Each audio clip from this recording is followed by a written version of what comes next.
officers and public speakers, and members of public physically present in the chamber. We also have members of the public watching the meeting on Teams. Cameras within the council chamber allow us to film the meeting for viewers on Teams and also record the meeting. Therefore, any member of the public present should be aware that they may be recorded, even if they're not participating in the meeting. If this causes you any concerns, please let me know now.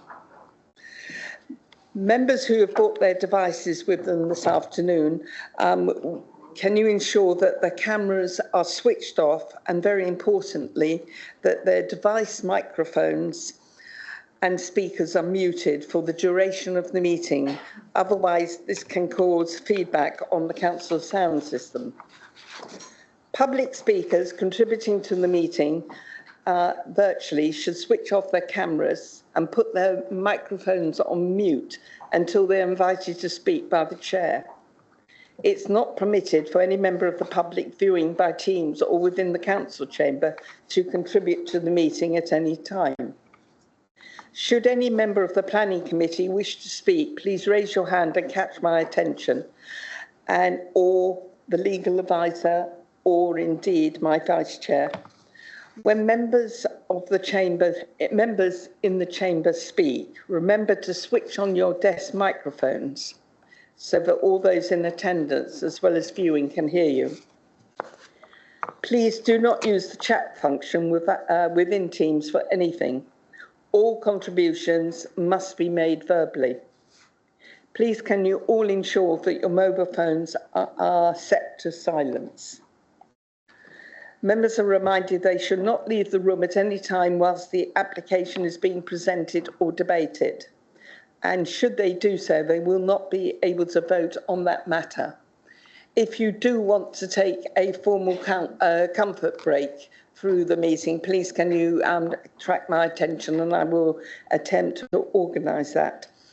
If any individuals attempt to disrupt the meeting, there are powers set out in the Constitution that will allow the chair to adjourn the meeting or have individuals removed. Right, on that basis, I'll move on to the agenda in front of us. And we have this afternoon apologies for absence. Helen? Yes, thank you, Chair. So we've had apologies today from councillors Ewan Cameron, Philip Ham and Edric Hobbs. And we have two substitutes. We have Councillor Steve Ashton for Councillor Cameron and Councillor Simon Carswell for Councillor Hobbs. Thank you very much indeed. We'll now move on to minutes of the previous meeting. These have been circulated. Are people content with them? And if so, could I have a proposer and seconder? Thank you, Councillor Lovell, and a seconder, Councillor Boyden. Thank you very much indeed. Everyone happy to agree the minutes? Thank you very much indeed. Right, on to declarations of interest. And as you see on the agenda, there are a number of declarations of interest listed due to councillors being on more than one council. In addition, I would like to make a declaration in terms of agenda item 5. This is similar to the declaration I made 2 months ago. The chair stated that she lived in the village affected by the application. This is application 2025/0137 outline. Application states that she lives in the village affected by the application at a location some distance from the site, and is the parish council chair. She confirmed she has taken no part in the parish council response or discussions on the application and has approached the committee meeting with open and unbiased mind. Other than that declaration, do I have any declarations from anyone else? Councillor Clark? Declaring interest in agenda item 8, Chair. Yes. As part of my normal councillor constituents work, I did come into contact with the people that owned the subject of the new application. And I went there in June 25 along with the local parish council chairman I was made aware of the history of the site, and I was asked what could be done. I said, I have no idea. I just have an open mind about the whole thing, but you could make a new application. And all this was written in email to you and this committee in September 25. So I think I've been completely transparent about the whole thing with you. Thank you, Chair. Thank you, Councillor Cock. Any other declarations of interest? Okay, thank you for that. We then move on to public question time. I have been given no notice of any public questions, but I have been asked that the service manager for development management, Dawn Tavares, wishes to make a comment. Thank you very much. So it's just before we begin today's planning applications, I just want to remind everyone of the process for public participation and standards of conduct expected at this meeting. So Planning Committee provides an important opportunity for members of the public, town, parishes, local councillors, applicants and their representatives to address the Planning Committee. So public speaking will take place in accordance with the Council's agreed arrangements, with speakers being invited in turn for 3 minutes, and comments should focus on planning matters.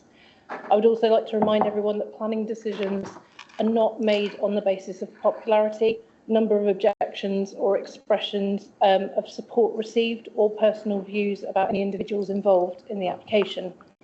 Members of committee are required to determine applications in accordance with the development plan unless material considerations indicate otherwise. So officers provide professional and impartial advice based on planning policy, legislation and material planning considerations, and members must carefully weigh that alongside all relevant evidence before reaching a decision. We recognise that planning matters can give rise to strong feelings and passionate views. However, it's important that everyone participating in today's meeting does so in a respectful and courteous manner. Officers, members, applicants, public speakers and attendees all have the right to be treated with dignity and respect. Personal criticism, intimidating behaviour, interruptions or derogatory remarks directed towards any individual will not be tolerated. The Chair will be taking appropriate action where behaviour prevents the orderly conduct of the meeting. So our shared objective is to ensure that every application is considered fairly, transparently and lawfully in the wider public interest. I therefore ask everyone present to respect the role of members in making these very difficult decisions and the role of officers in providing independent professional advice so that the committee can undertake its work in a constructive and respectful environment. Thank you very much. Thank you for that comment. We will then move on to the first application. Can I just remind the committee, this is an application which we saw 2 months ago, and we had a very long and detailed presentation. I think the officer is going to focus in on some of the items raised by the committee. However, I'd like to remind everyone that this last time there was no determination, it was a deferral, and therefore all matters can be considered this afternoon in terms of this application. We then move on to the planning officer who's going to give us a presentation. Amelia Elvey. Thank you, Chair. Good afternoon, everybody. As introduced, this is the application that was heard before members in May committee and was voted for a deferral for up to 6 months. So the application is for outline permission with all matters reserved except for access for the development of up to 60 dwellings, land for community use, public open space and associated landscaping access, infrastructure and engineering works on land to the south of Roughmore Lane and Westbury Sub-Mendip. The application is for a major development and the Parish Council are objecting, which is contrary to the officer's recommendation of approval. So at May committee, the application was resolved to be deferred for up to 6 months to allow the applicant to undertake further investigation and make amendments to the application proposals as necessary. And the members also encouraged ongoing engagement with the Parish Council on the following 3 matters. So the first reason for deferral was to improve the highway safety for pedestrian movements across the A371. So in response to this, the agent has submitted a transport technical note which summarises the applicant's position. Within this note, it sets out the surveys and assessments that have been carried out to inform the transport assessment that was submitted with the planning application. So this includes things such as parking survey, pedestrian count and traffic counters, topographic survey of the road, collation of highway boundary information and collision data, and that all of this information was collated before putting the application together prior to the May committee.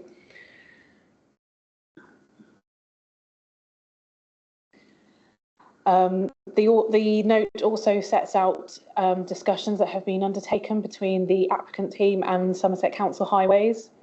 And the agreed improvements are set out in the application presented at May committee are based on local constraints as well as the existing and anticipated demand. So the improvement works that are proposed to take place include provision of advanced warning signs for pedestrian crossings, improved high contrast crossing surface treatments, road markings, improved carriageway approach surfacing, 50-metre high friction surfacing, and a reduction in speed limit.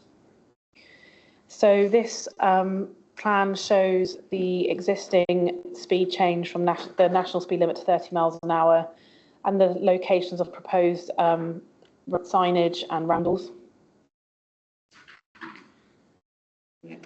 This drawing as well was also, this isn't a new drawing, it was just provided within the technical note submitted in May, which shows where the new tactile paving would be added for the crossing, which is in the location of the existing informal crossing point, proposed change in surface colour, where the proposed signage would be, along with the siting of the high friction surfacing.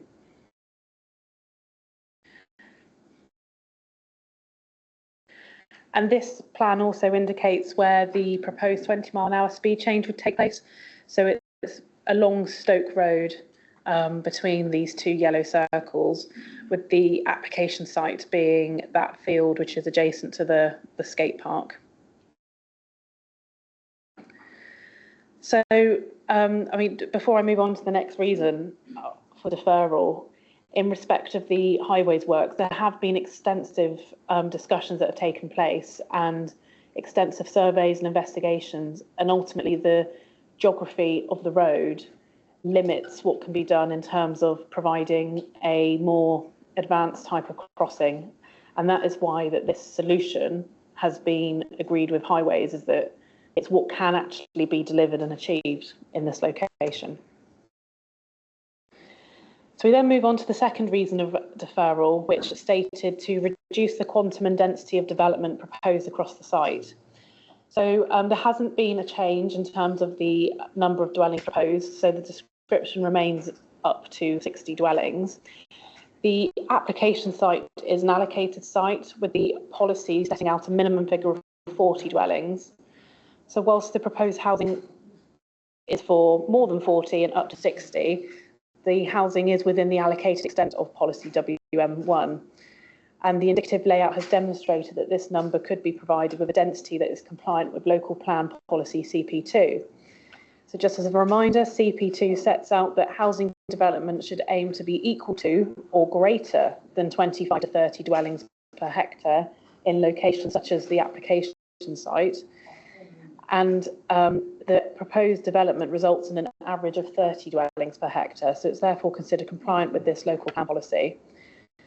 It's also worth highlighting that the NPPF also talks about housing densities, and paragraph 130 states that where there is an existing or anticipated shortage of land for meeting identified housing need, it is especially important for planning policies and decisions to avoid homes being built at low densities, and to ensure that developments make optimal use of the potential of each site.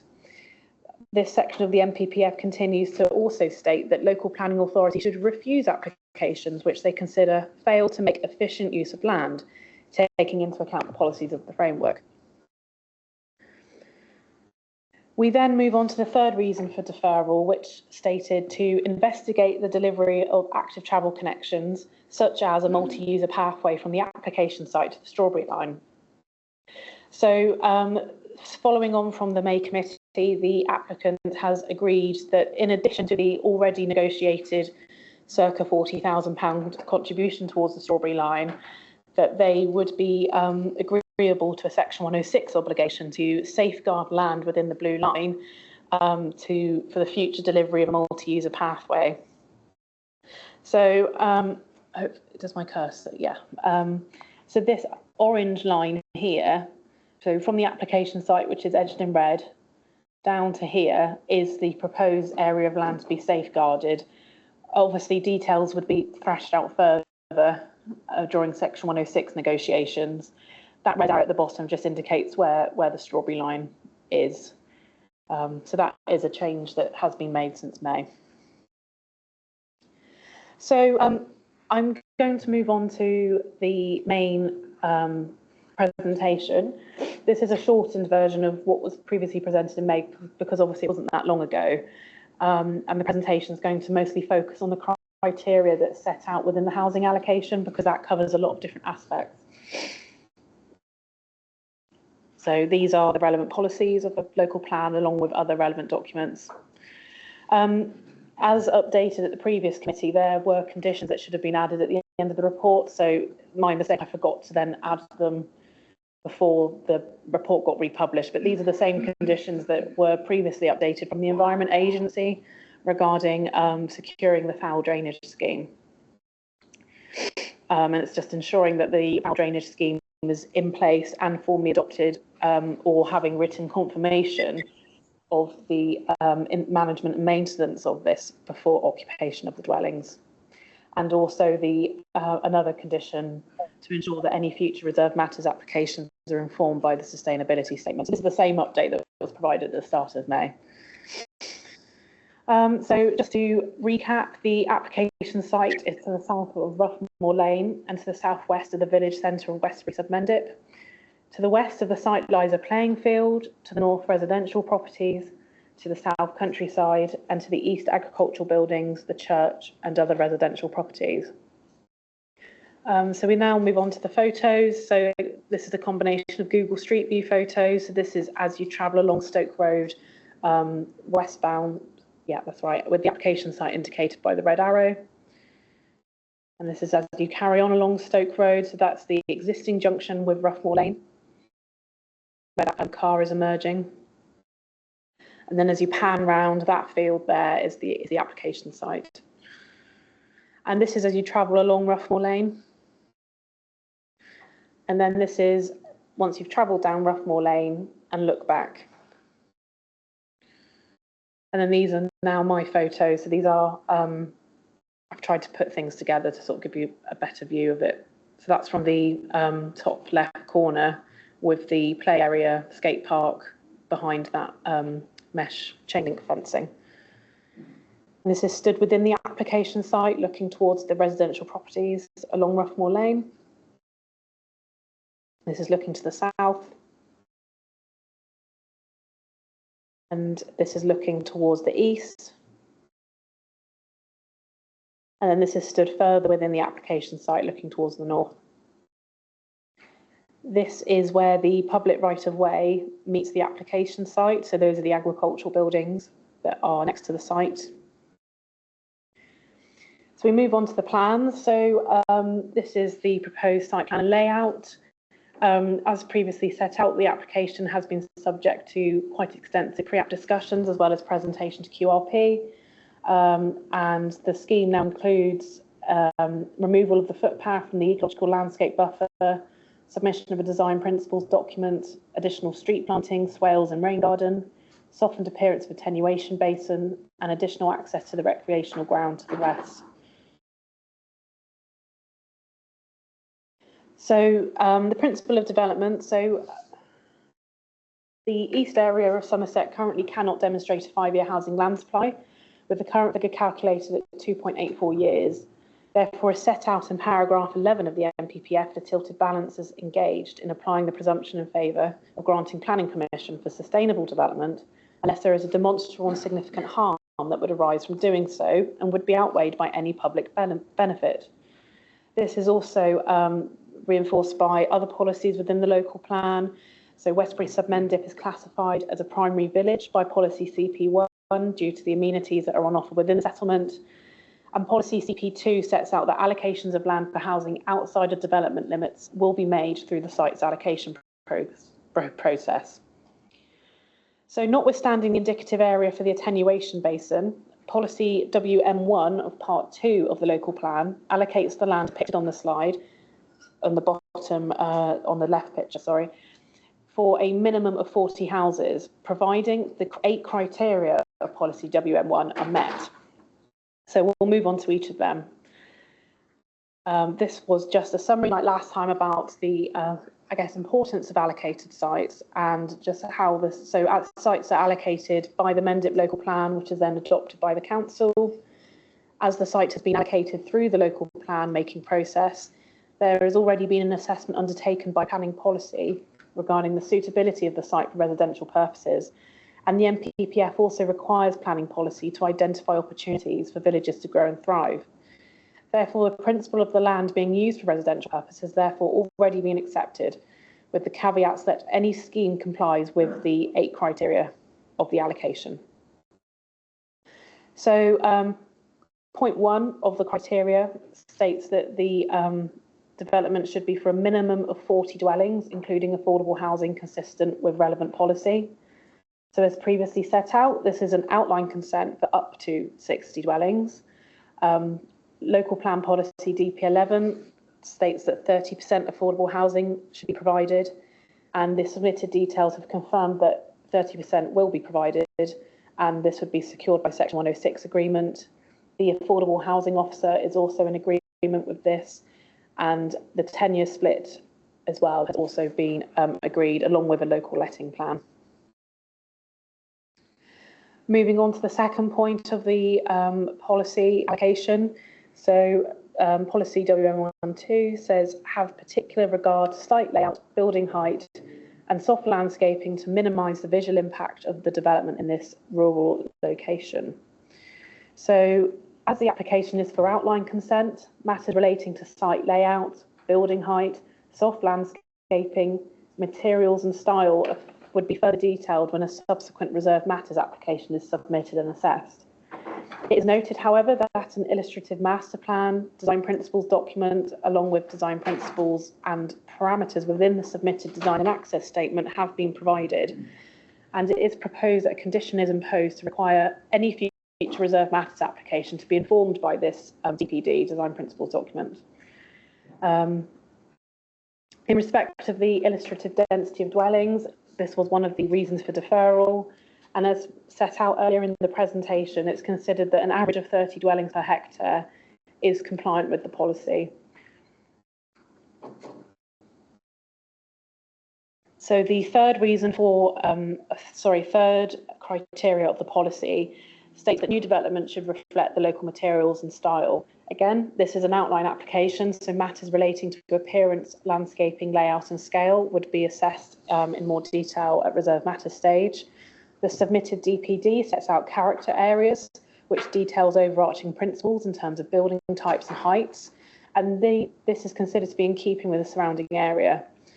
And as set out, it's proposed to condition that future reserve matters are informed by this DPD. And this is just a screenshot of one of the sketches that have been provided within the DPD to sort of give a flavour of the aspirations for the scheme in the future.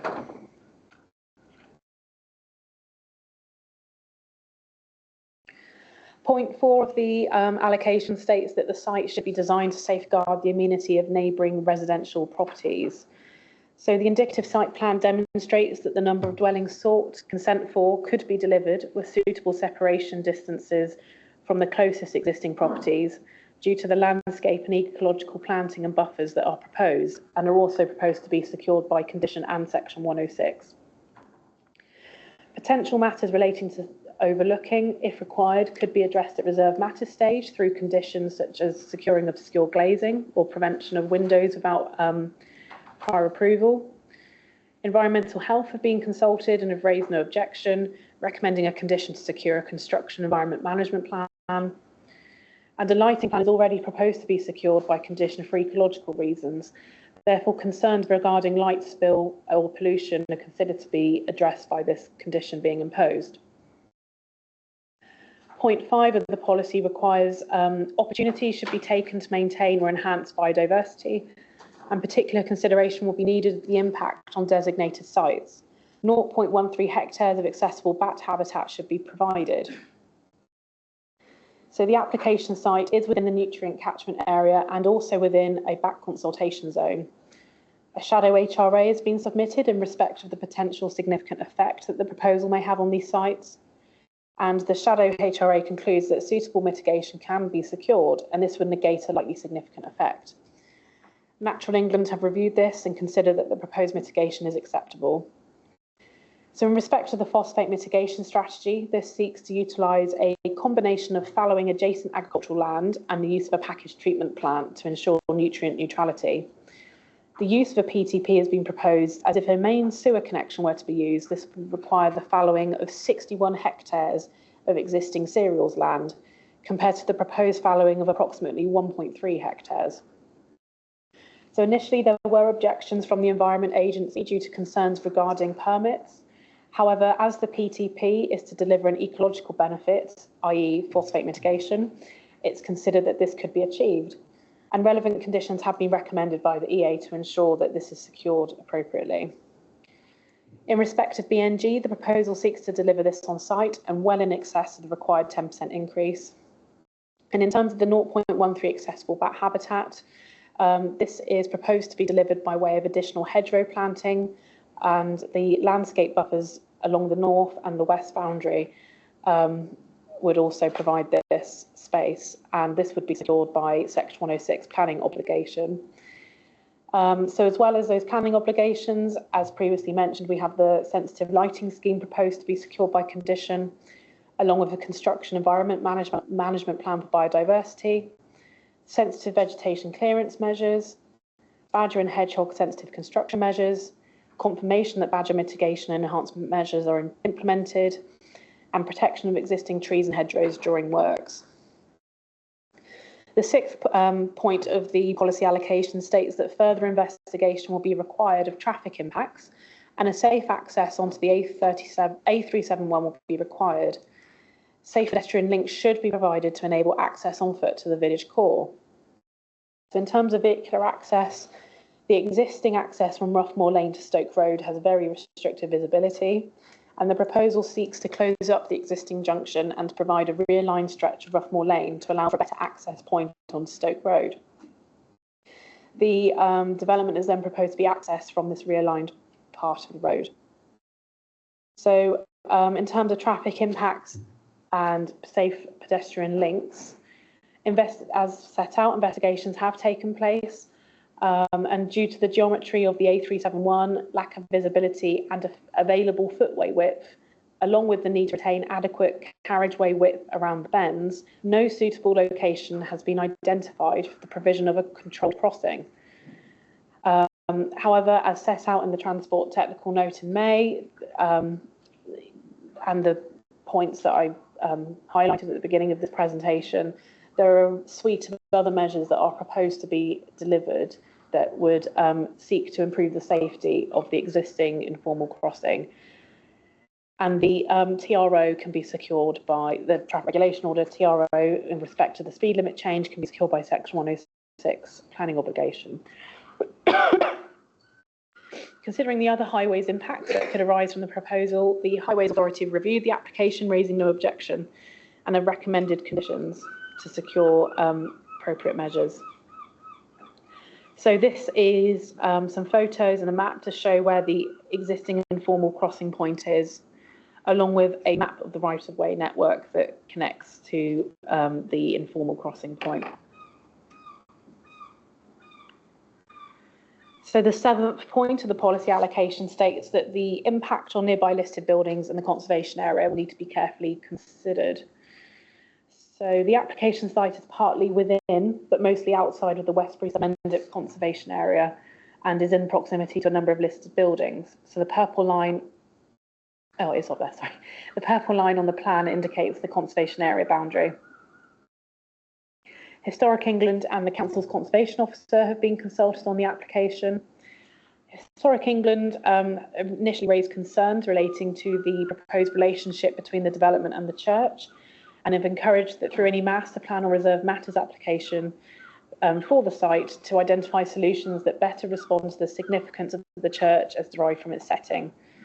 And in response to that, the indicative site plan was updated to demonstrate how intervisibility between the application site and the church could be maintained along with the delivery of the proposed scheme.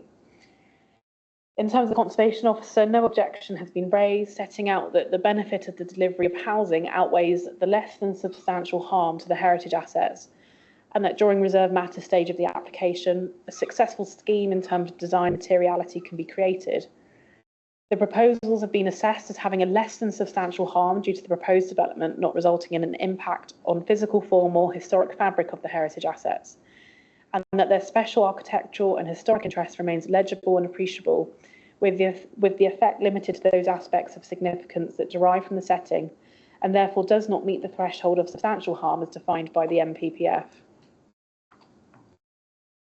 So it's therefore considered that as this is an outline consent and matters relating to materials and other details that could potentially impact the listed buildings and conservation area can be addressed at reserve matters, that in this respect the proposal is compliant with the this part of the policy.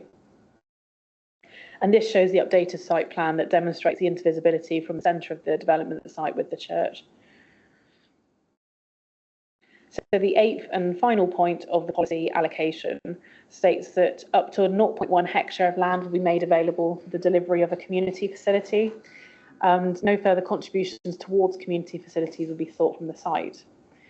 So the illustrative master plan depicts 0.1 hectares of land to be provided for community use, and this is proposed to be secured by Section 106 agreement, and it's considered that this is an acceptable location for the community land due to the proximity to the main access, prominent location as well that's accessible to the wider community.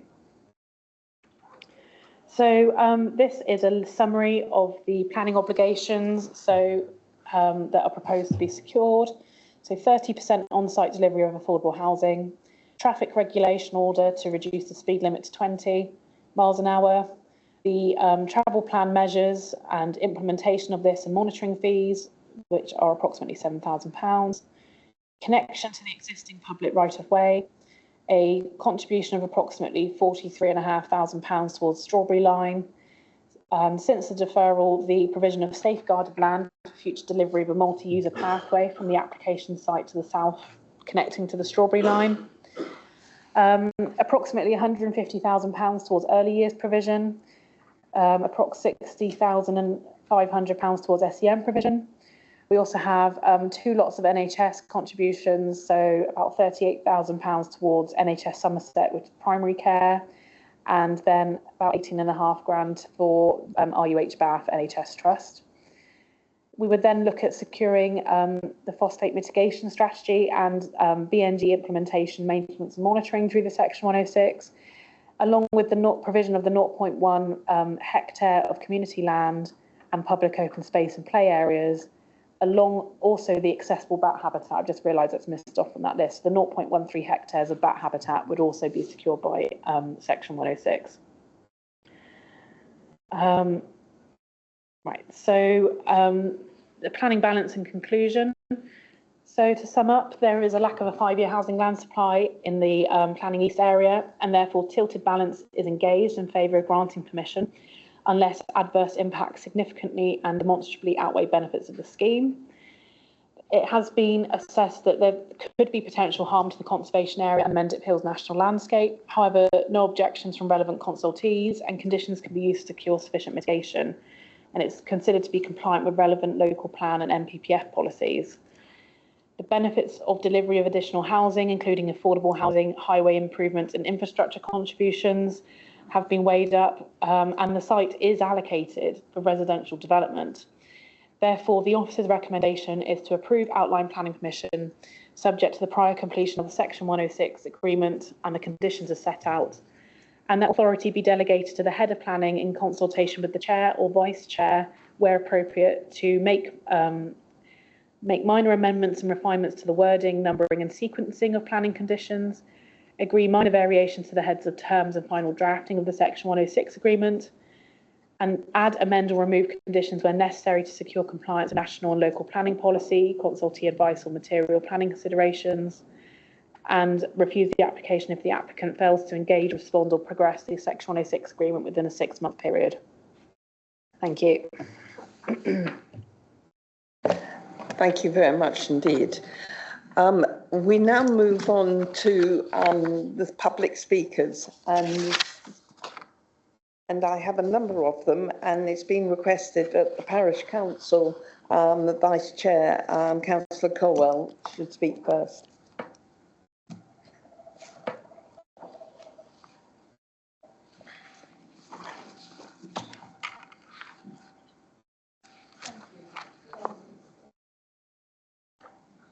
You have 3 minutes when you start.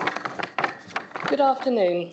The majority of the Westbury Sub-Mendip community accepts the Roughmore Lane site as allocated for housing, and we look forward to welcoming new residents into our beautiful village. However, if this application is allowed in its current form, the village will be blighted by an even more dangerous road and irreversible damage to the village character as well as to the iconic view from the Mendip Hills. Although the Planning Committee unanimously voted to defer a decision on this application for up to 6 months, it is barely 2 months since it was heard. At the meeting in May, the applicants and their agents were encouraged to engage with Westbury Sub-Mendip Parish Council to review potential solutions to community concerns, namely a safe pedestrian crossing as directed by local plan policy. The scale of the proposal would bring a negative landscape impact in a site adjacent to and very visible from the Mendip Hills National Landscape, and provision of a multi-user path connection from the core of the village to the Strawberry Line south of the development. Despite invitations from the Parish Council to all parties to discuss potential solution, there has been a total absence of meaningful response from the applicant, the agent, or the Somerset Planning and Highways Department. Sadly, this comes as no surprise to the Westbury Sub-Mendip community, who believe their concerns and suggested solutions have been dismissed throughout the planning process. It should also be noted that whilst not part of this application, the Church Commissioners have put forward the remainder of the field south of Roughmore Lane for future development, together with land on the southeastern boundary of the village, and yet have persistently refused to give land to allow a small extension to the graveyard or engage in discussion about the village acquiring further land for community use. The Parish Council believes there are strong policy reasons why this application should be rejected, and other speakers from the community will provide detail on each of the elements we object to. If, however, the committee decides to approve the application, we ask that you consider implementing at least some of the solutions which the speakers will be putting forward. Thank you. Thank you very much indeed, Councillor Colwell. We now move on to Emma Gifford. Thank you. So I live in Westbury Sub-Mendip. I don't live near the development site. I'm on the other side of the village. I'm the parent of 2 girls, and I've also been a school governor at the village school for the last 8 years. I've got concerns about housing density and drainage, but I'm going to focus on road safety. I've taken time off work to be here today. Crossing the A371 is unsafe, especially for children. For children, it is impossible. While the school can accommodate a sustainable number of families to the village, the children in this development will be risking their lives daily, undertaking nearly 400 unsafe road crossings a year just to get to and from school. Those in the committee who have visited Westbury and have attempted to cross the A371 by the shop and school will understand it is very frightening as an adult. It is completely impossible to cross safely as a child if you're 4 feet high and you can't see the traffic coming. The applicant's proposal does nothing to address this hazard. It will remain a very unsafe crossing. Crossing the road is the single most dangerous thing that my now teenage daughter does regularly, as she has to cross the road to catch the bus to the Blue School. It puts the fear of God into me. My children, when they were younger, they've never been able to independently access the playground, which is near the development site, and it's on the other side of the road from where I live, because they can't cross unaided. The school can't use the playing fields because it's too risky taking the children there. Pedestrian deaths on our roads are rising. In 2024, 409 pedestrians were killed on our roads and nearly 20,000 were injured. A development would be dead in the water if it was unable to provide safe vehicle access to the rest of the community. But pedestrians account for 26% of road fatalities in this country. They should be afforded the same protections. The importance of this is underlined by policy WM1, which mandates safe pedestrian access to the village core. If you were to estimate the number of extra road crossings this development would bring over the lifetime of the development, let's say 10 children going to school, only on school days, 10 going to the bus stop, bearing in mind the secondary school children will need to get the public bus, and they're only crossing one way. Another 10 crossing to the shop, the village hall, or the pub. That means that there would be an additional 1,575,000 unsafe road crossings over the lifetime of this development. It is not hyperbole to say that the odds are that someone will be killed or seriously injured. You mentioned earlier on that if the adverse impacts outweigh the benefits of this scheme, it should be refused. And I would say that that definitely comes under that category. The decision of the committee today determines the safety of all those individuals over the coming years. The applicants have singularly failed to address road safety concerns, and the application should be refused on the grounds that it completely contravenes policy WM1. Our community's safety is in your hands. Thank you very much. Thank you, Emma. We now move on to David Maguire.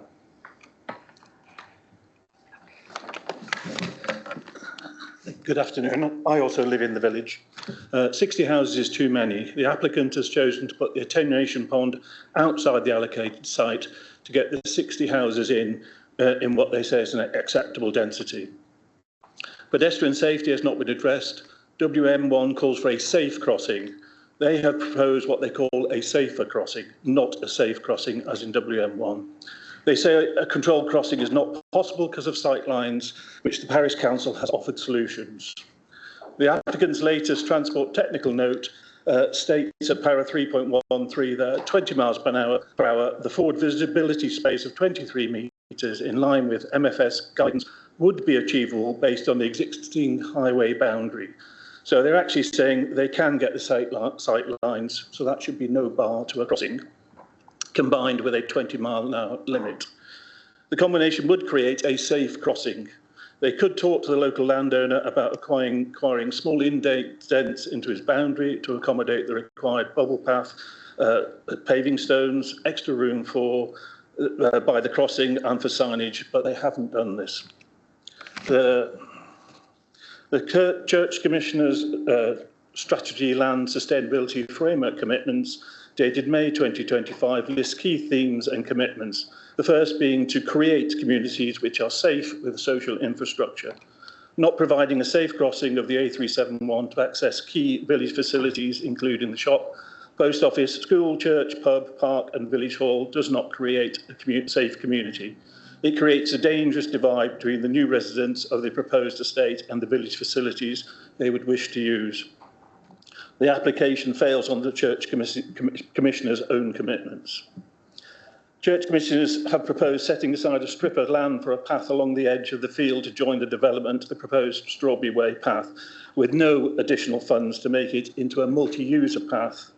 There is already a public footpath that goes across the field behind the proposed development that links to the Strawberry line, so they are not offering anything in addition in reality. Pedestrian safety is the #1 priority of the village to protect all residents, old and young. Currently, a vehicle goes through the village every 7 seconds, and that's without additional traffic from the proposed estate. And the Church Commissioners have put forward 3 more sites south of the A371 in the village for more housing, more traffic, more pedestrians, and more dangerous access to the village core core, not the safe access to the village that the village core that WM1 requires. Thank you. Thank you, Mr McGrath. On to Buffy Fletcher.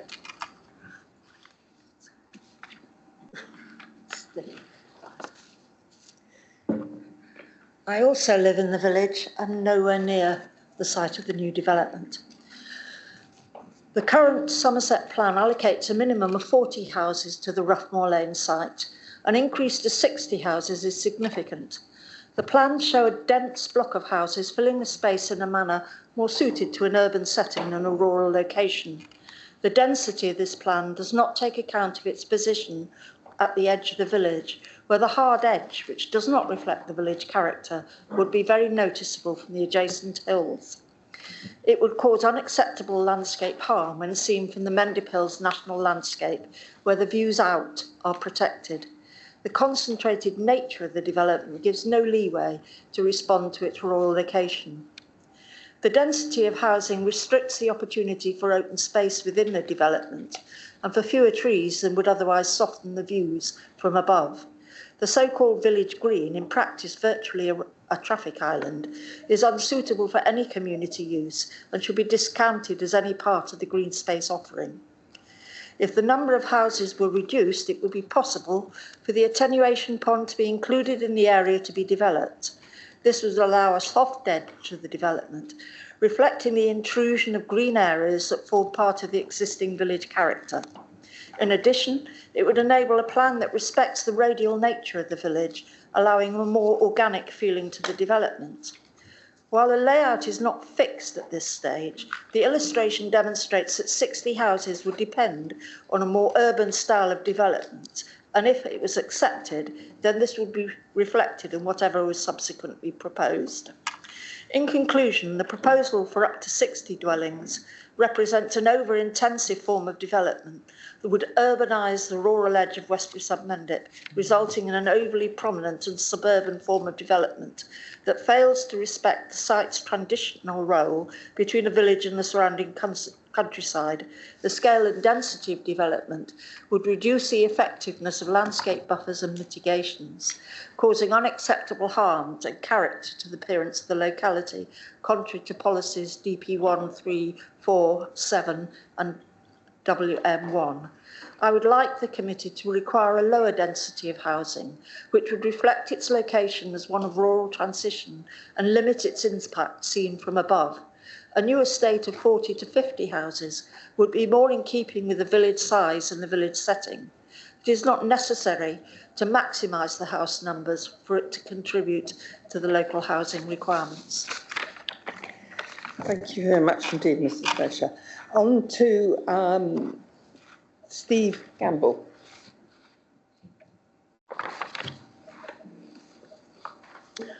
Good afternoon. I wish to reiterate my objection to this application for 60 houses, specifically on the grounds of foul drainage and surface water management. Despite this committee deferring the application to allow constructive dialogue between the applicant and the parish council, there has been no meaningful engagement. The application has simply returned the same fundamental concerns unresolved. The Environment Agency objected to this proposal on 3 occasions because it relies on a private packet treatment plant rather than a public sewer connection. On the 19th of February 2025, it stated, I quote, "We object because it proposes the use of non-mains foul drainage system when it may be reasonable for the development to be connected to a public sewer." It concluded that no adequate justification has been provided that private systems present a greater pollution risk. On the 2nd of July 2025, the Environment Agency again recommended refusal, highlighting that the site is served by a public foul sewer within a sensitive Ramsar catchment. No evidence had been provided that a mains connection was not viable. There was no confirmation that a private system was preferable, and the applicant's claim that no water recycling centre upgrades were planned in the local site was incorrect, with the phosphorus improvement due by 2030.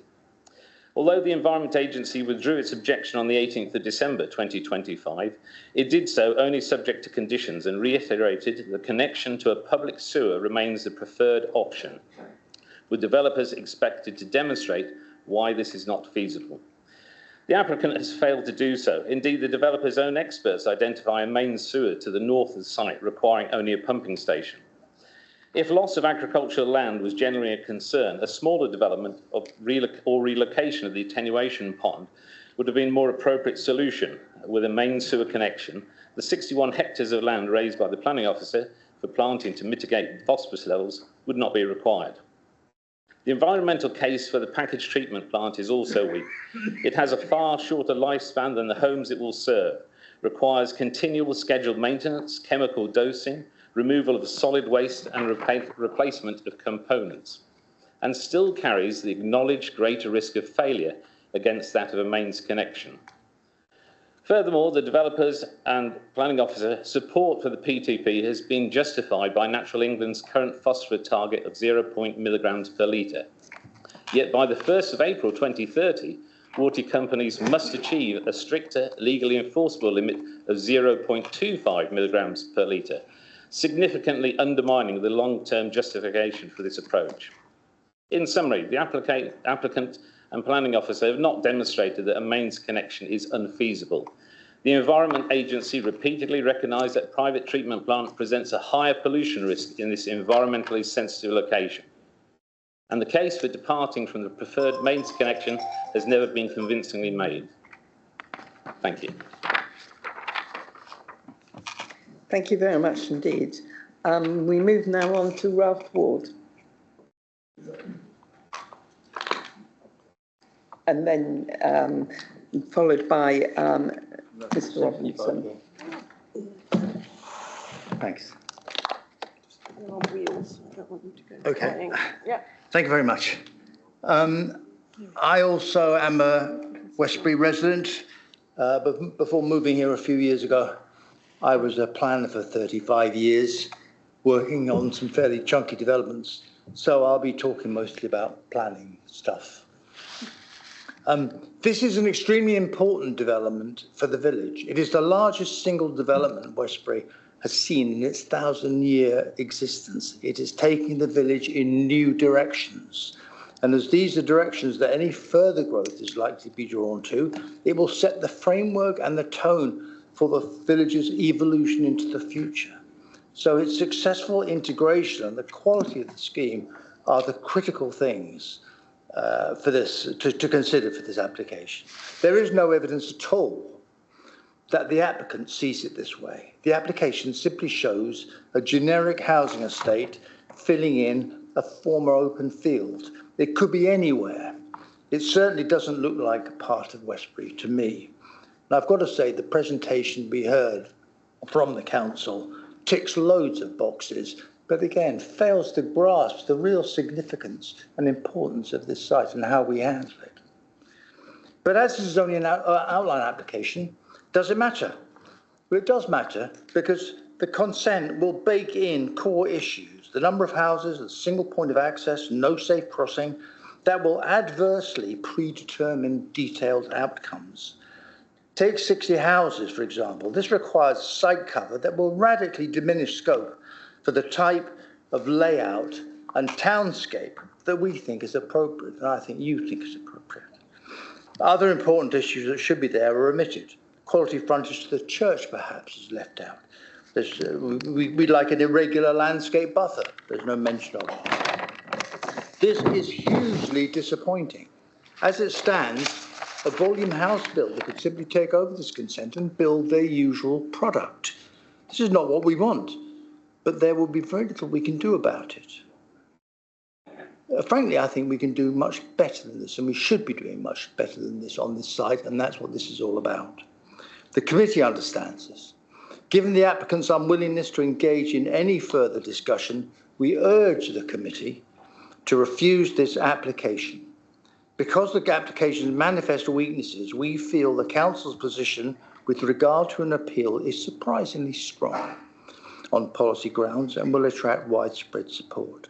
However, if you feel you have no option but to approve the application, we ask that you impose robust conditions to address the key concerns we've outlined today. 1, safe pedestrian crossing. There should be a 20-mile-per-hour zone installed in place prior to any development commencing or any reserved matters application. The installation of a formal crossing, including physical gateway infrastructure that slows traffic down, correct warning signs, bubble ramps, indents should be installed before the development commences. Where a formal safe crossing is not installed or conditioned, then a financial contribution should be secured by legal agreement. Could I just say that the two other things, the housing numbers and landscape impact, reduce the scale of the housing to 50 to allow sufficient space on site for the layout and landscape boundary that reflects established village and landscape character, please. Relocate half the attenuation, condition 4, relocate half the attenuation pond into the development site along the southern boundary to soften current hard line clearly visible from the Mendip Hills. And the conditions about the multi-user path connection. Details of the design, construction and connectivity with the core of the village, rather than just a sort of line on a plan, should be submitted and agreed with the local planning authority prior to work commencing. And the funding mechanisms for the applicant to fully fund the construction should be committed within the Section 106. Thank you. Thank you. Thank you, Mr. Ward. We move on to the final speaker from the objectors, and that is Mr. Robinson from CPRE.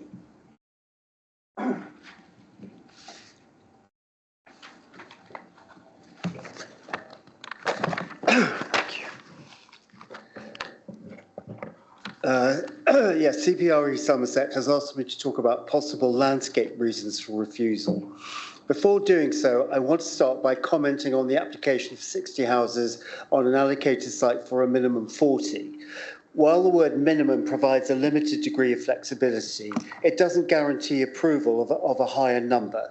This is because you, the committee, have a duty to evaluate every application based on all material considerations, not just the allocation text. Secondly, I want to comment on any suggestion that this committee can only comment on the specific reasons for the deferral. In fact, you have full lawful discretion to consider any material consideration.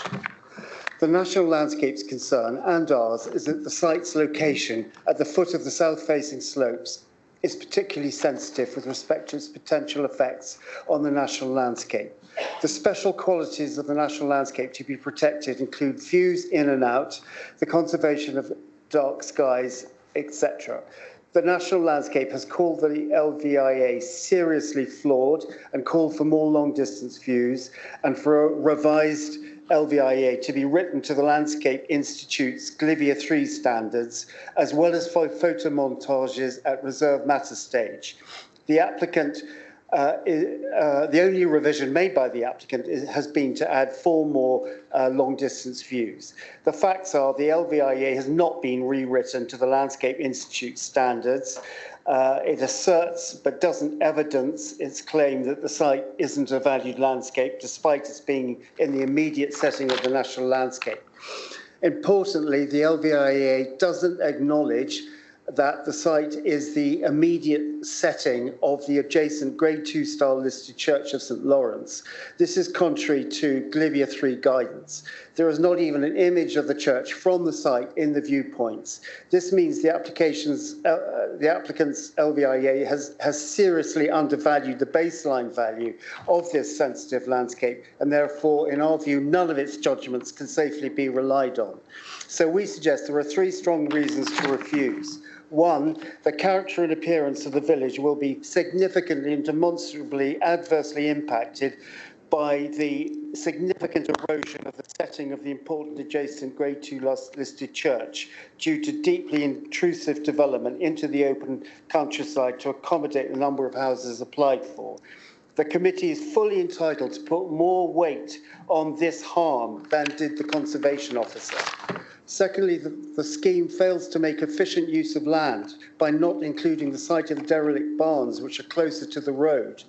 Use of this redundant site would avoid the need to push so deeply into the open countryside, blighting the setting of the church. This inefficient use of land was pointed out to the applicant at the pre-app stage, but this advice was ignored. And lastly, I would suggest a third reason for refusal, if I may finish, the provision of a community green on a traffic island is poor design, being potentially dangerous and not conducive to public amenity. Thank you very much indeed, Mr. Fletcher. And we now move on to the ward councillor, Councillor Shearer.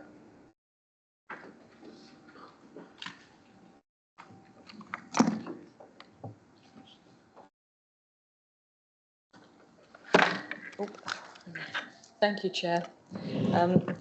Like many before me who have spoken already, I note the comments on the current local plan regarding the allocation of the Roughmore site. They state a clear concern and need for a safe crossing on the A371 as a condition for housing on the application site. Subsequently, thousands of pounds worth of work and reports have been completed by the applicant's special consultant, Somerset's own highways officers and the parish council's highway specialist consultants. And they've all concluded categorically that there is no safe crossing point in the village on the A371. In light of that conclusion, I find it hard in all conscience to support any additional development south of what is considered by all to be a dangerous and uncrossable road. And I'm glad I'm sitting here and not sitting where you're sitting. It's a very difficult thing, I think, for you as a committee to consider. And yet, the residents of Westbury have continually endeavoured to work with the applicants and tried to find ways to make the development less impactful. And as you've heard already, they're still trying now to do that. The scale of what is proposed is a rectangular block. It suggests little thought has gone into the settlement or landscape impact. And the village have worked hard to present ideas to limit this impact. But again, this appears to be not being heard. Part of the reason I think for the deferral last time when I sat in this room a couple of months ago was to actually allow those considerations, those concerns to be considered and for there to be collaboration between the developers and the applicant and the villages. And that seems not to have happened. So I think that's an opportunity lost there, despite efforts to work together. They have already said, I think, and will always say, that they need more houses in the villages. They have no problem with that. They recognise it as a primary village and they want that to happen. They love their village. They want others to come and live in it. But the housing has to actually benefit the village rather than add to the current dangers, in my view. They're my words, not the village's words. You know, I think we have to make sure that our villages are safe. So I think, just to conclude, because people have been far more eloquent than I have been, I think, this afternoon already, this application will be determined one way or another today, probably by the committee. However, I'm really concerned that very soon, as some of you have mentioned, so we'll be back here again with another application for more housing south of the road and discussing again those issues, all the issues we've heard today. I think any further allocation of land on the south side of the A37, or 371 rather, should not happen without the mitigations that have been discussed, without making a safe crossing. Wishful and ineffectual statements on the current local plan can't be replicated. This is a beg for the future. They can't be replicated in the next local plan. This is a real worry I have for it. And I think the way the committee is forced to work by the processes, you're only supposed to look at one thing in front of you and what the impact of that one thing is. But we already have heard, we know there'll be others coming later. So I think losing the opportunity for some kind of mitigation on all the reasons mentioned, I think would be a shame. So, you know, I think, please, there are lots of improvements being suggested which have strong policy support and they should be supported. Thank you. Thank you, Councillor Shearer. We move to the final speaker this afternoon on this application, and that is representative of the planning agents, Lichfield's Liz Tyre.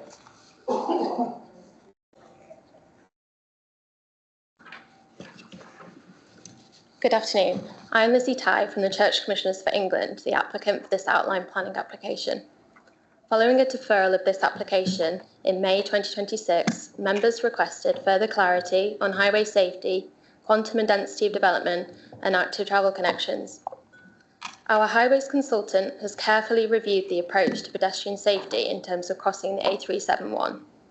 Along with the Council's highway officer, we strongly believe the mitigation measures proposed, including an application for a TRO to reduce the speed limit through the village from 30 to 20 miles per hour surface treatments to demarcate the pedestrian crossing, high friction surfacing, and increased signage to notify drivers of pedestrians crossing are feasible, practical, and acceptable solutions.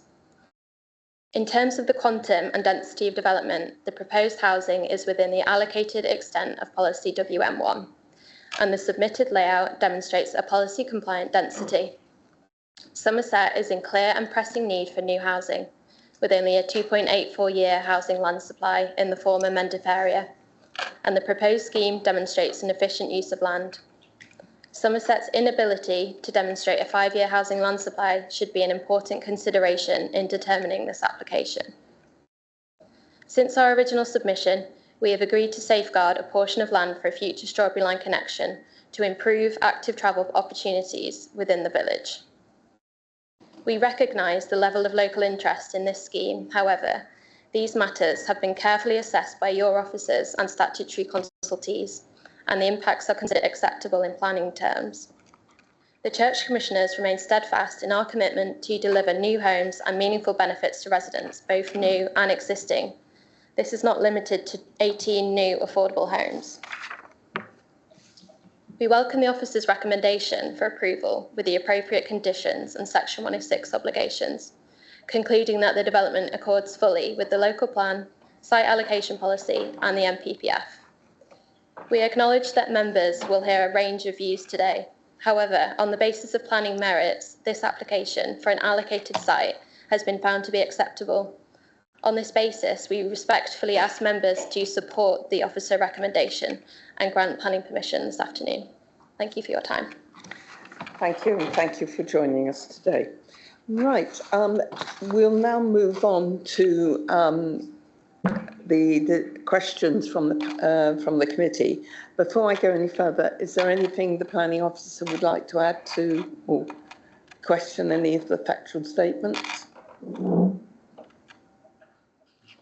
I think the only thing I want to say, obviously, members do have a very difficult debate and a very difficult decision, and obviously has heard quite loudly the views of everyone around the table. There are a number of issues, but I think I'll wait for them to come up in debate in terms of issues that were raised that are either covered by the consultees that the council have, it's set out in the report, or covered by conditions. Beyond that, there was also mention to land outside of the ownership of the application and what could or might be done with third-party land. That's not material to this application. So members do have to limit themselves to what we've got before us in terms of making the decision. Thank you.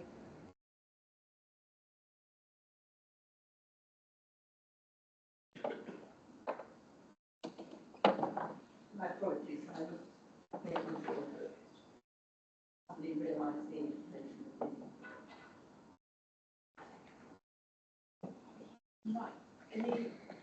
I don't think you've got your mic on. Sorry, you haven't got your mic on. What I would like to do with the discussion this afternoon is, first of all, if anybody has any direct questions of the information we've got in front of us before we talk about some of the principles. And I will kick off with a question, if I may, and that is, we keep on talking about the crossing of the road, but how do the pedestrians get from the estate to the potential safer crossing point? Well, I'm just trying to find, I do have a drawing somewhere. So there is a public right-of-way that runs through the site. Okay. So there is a connection here on the dotted line. That's a public right-of-way that then goes up and joins the corner there. There is still, of course, I appreciate it is narrow, pavement along Stoke Road. So that's how you would then come towards the crossing point. Yeah, that is right. Sorry, could you, I think you had another drawing which showed the public right-of-way more clearly. Yes, it's that one. Yeah, so the purple line. Yeah. Yeah. And that terminates in the centre of the village. And is there a photograph? Because I'm concerned that if these houses are occupied, we'll have a fair number of people with pushchairs, etc. And I'm not sure that that access point on the main road is pushchair friendly. Have you got a picture of the style there? No, these are the only pictures. I think that if you can just about see it on there, but yeah, there is. I appreciate there is a style there. I think you can see it just there with where the finger post sign is. Yeah. Will there be a continuous path from there down to the new housing? From there to the housing? Yes. Is there a footpath along the main road there? Yeah, go on. I think I'll take over at that point, Chair.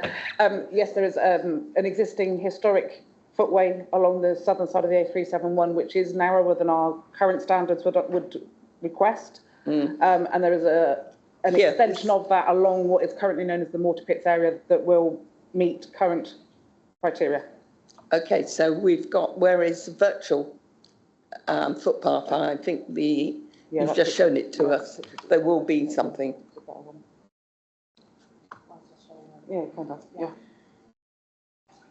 That will be a continuous path, but not to current standards. That's correct, yeah. The historic bit isn't to current standards, and the word historic gives you everything you need there, probably. But the new piece will be to current standards. So that does give an option for those people with wheelchair or pushchair to get to that safer crossing point. Okay, thank you for that. Yeah, Councillor Dimmery. I'm finding this very confusing because, can I get this right? There is no proposed pedestrian crossing. Is that right? There is no proposed controlled crossing point. It's very confusing when it says proposed warning signage for pedestrian crossing. And that features in a number of times throughout this document, giving the impression a pedestrian crossing is being created, which confused me to start with. I got the gist of it. I just wonder if in future we could use for pedestrians crossing, and then there can be no confusion on this, please. Would you like to respond to that? The sign is the standard caution pedestrians crossing sign that is in the highway code and that we all see every day on the roads. I can understand the confusion as far as the drawings are concerned. There is no official crossing point that can be a controlled point or would be acceptable in terms of visibility to and from pedestrians. That's the sticking point that we all have with a safe crossing point. It is made safer by the speed reduction, and part of that making safer is also to warn motorists of the fact that there may be pedestrians in the road. Thank you very much. I do understand that aspect. I'm just saying that the confusion, it's a semantic problem.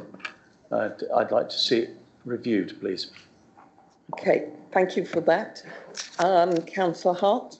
I know this is simplistic and probably blunt, but I don't understand why we're simply not just going to say we will not give you permission until you acquire the land so that a safe crossing can be made in that point to go across that road. I just don't understand why we're waffling around and around when basically that's what needs to happen. And I think it sounds like, I don't know, I don't know. Maybe tell me we've approached the landowner and they've said categorically no. But until I hear that, I don't understand why that's not happening.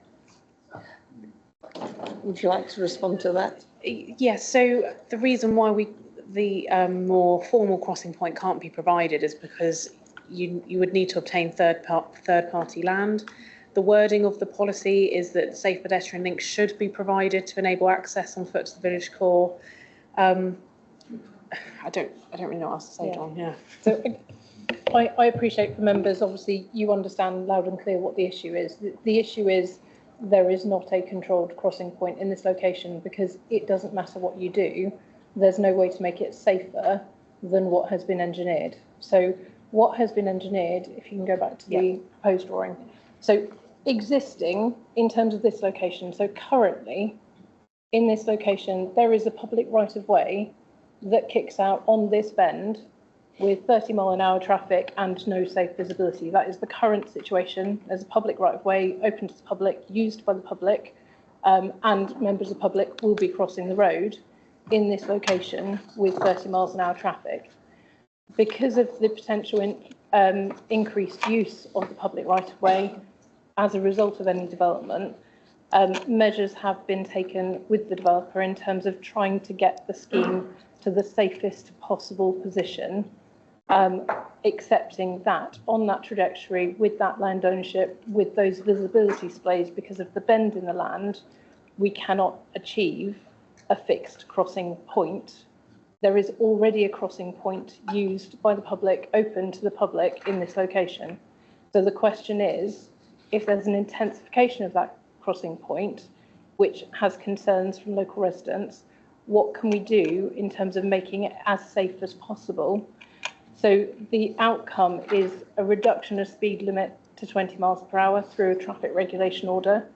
The outcome is warning signs as you're approaching the bend in either direction, which is above and beyond what's there at the moment if you're trying to cross the road at 30 miles an hour, and increase surfacing in terms of reducing the speed of vehicles going around that corner, even though they're limited to 20 miles an hour, to make it as safe as possible.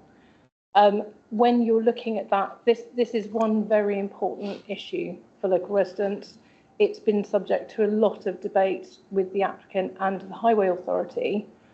Ultimately, from a member perspective making the decision on the application, there is no highway safety objection subject to the imposition of these controls. So from a highway safety perspective, at the moment, the professional officers are advising you that the development is safe subject to these controls. In addition to that, members have to balance the increased use of this crossing point with the mitigation measures to make it safer against the benefits of providing housing on an allocated housing site and provision of affordable homes where we haven't currently got a 5-year land supply. So it's a very difficult meeting. It's a very sensitive issue. So members are in a very difficult position, but I just wanted to try and provide clarity for them. Thank you. Go on, Councillor Hart, and then So we'll just go to respond to that, thank you for your explanation. I was aware actually of everything that you said because it had been said previously and last time around. And ultimately, it isn't safe enough. I understand that professionals are telling us that it is, but lived experience is telling us that it isn't. And if it was your children or your granny in a wheelchair or whatever, you would agree with the lived experience. And it seems to me, I don't know the village that well, that we're potentially looking at, I would say, estimate a 20% increase in the number of residents by putting 60 properties there. So that's a significant increase. And I'm concerned that we're just going, oh, tick, tick, tick, computer said yes. Well, no, computer is wrong and real life experience is not wrong. Thank you, Councillor Hart. Councillor Sully. Thank you for your detailed report. It does help really where your kind of your perspective and your process and the process of planning, and it is, and I'm hearing you loud and clear. So my 3 points, I'll be brief. No safe place for pedestrian crossing, and there's a reason. The road conditions, and that's been discussed at length. There's also the point of there is an increased impact to the use because of the development. So there's the road conditions and the safety is an issue, and 20 miles an hour is still dangerous. So if you look up, which I quickly did, what's the consequences of being hit with a car going 20 miles per hour? It's serious injury. Now the data on road incidents doesn't include near misses, and I'm sure that I know we have a proactive parish council and community, but do record near misses as much as possible, because this helps decisions like this. So I'm sure there probably is a lot of near misses or people seeing cars going too fast, and that's, going too fast and being dangerous, still worth a report. because it goes on file and it starts to identify the stretch. And the reason for deferral, I don't think they've been met. So the developer has not met and with the community, with the parish council, and we haven't really seen significant change on the other areas of concern. But I think that the developer not meeting with the community is a mistake. And I would like to know why the developer has not met with the community and didn't see the need. If anyone can try to answer that, because obviously I can't ask the developer because we're in this part of the process. Thank you, Councillor Sully. I have Adam and then Simon and then Rob. Sorry, did you want to respond? I was just going to say that I understand that earlier on in the process there was engagement with the local community, and with the reasons for deferral, it was encouraged that the applicant contact the parish council. It wasn't a compulsion, I guess, is probably what I should just clarify. I didn't know, Dawn, if you had anything else to... I think it's only that, you know, the crux of the matter is there a pedestrian, is there a signalised crossing at this point? The answer is no. And even the developers meeting the parish council, that answer isn't going to change because that's not what's before members. It is what has been reviewed through the highway section, and the highways officers are satisfied to recommend approval on the basis of the information we've got. So in terms of the deferral reasons, which were set out at the start of Milia's presentation, in terms of actually moving this issue forward, we haven't been able to move this issue any further forward than when it was at committee with members in May. In respect of the Strawberry Line, there is advancement on that in that there is a contribution and there is safeguarded land. So that is something that's a betterment. So the three reasons that it was deferred for, two of those have had progress on it, but this is the one that we haven't managed to progress. Thank you. Move on to Adam Boydham. Thank you, Chair. Thanks for the report. Thanks for the contributions from everyone. I suppose I've got a couple of questions. This is a reconsideration of the application. It's as if it was the first time. We've had one already. I'm assuming we are free to make any decision here, approve, reject or defer again for any reason we see fit in line with policy and material considerations. So that's the case, isn't it? I'm also struggling to understand why the applicant hasn't, like as others have said, hasn't met the community, talked to the parish council, why we're here so soon again. I know that the technical note said what it says, I know what the officers have said, but the concern of the community about road safety really does remain. And we're being asked to approve this in face of that, despite those concerns remaining.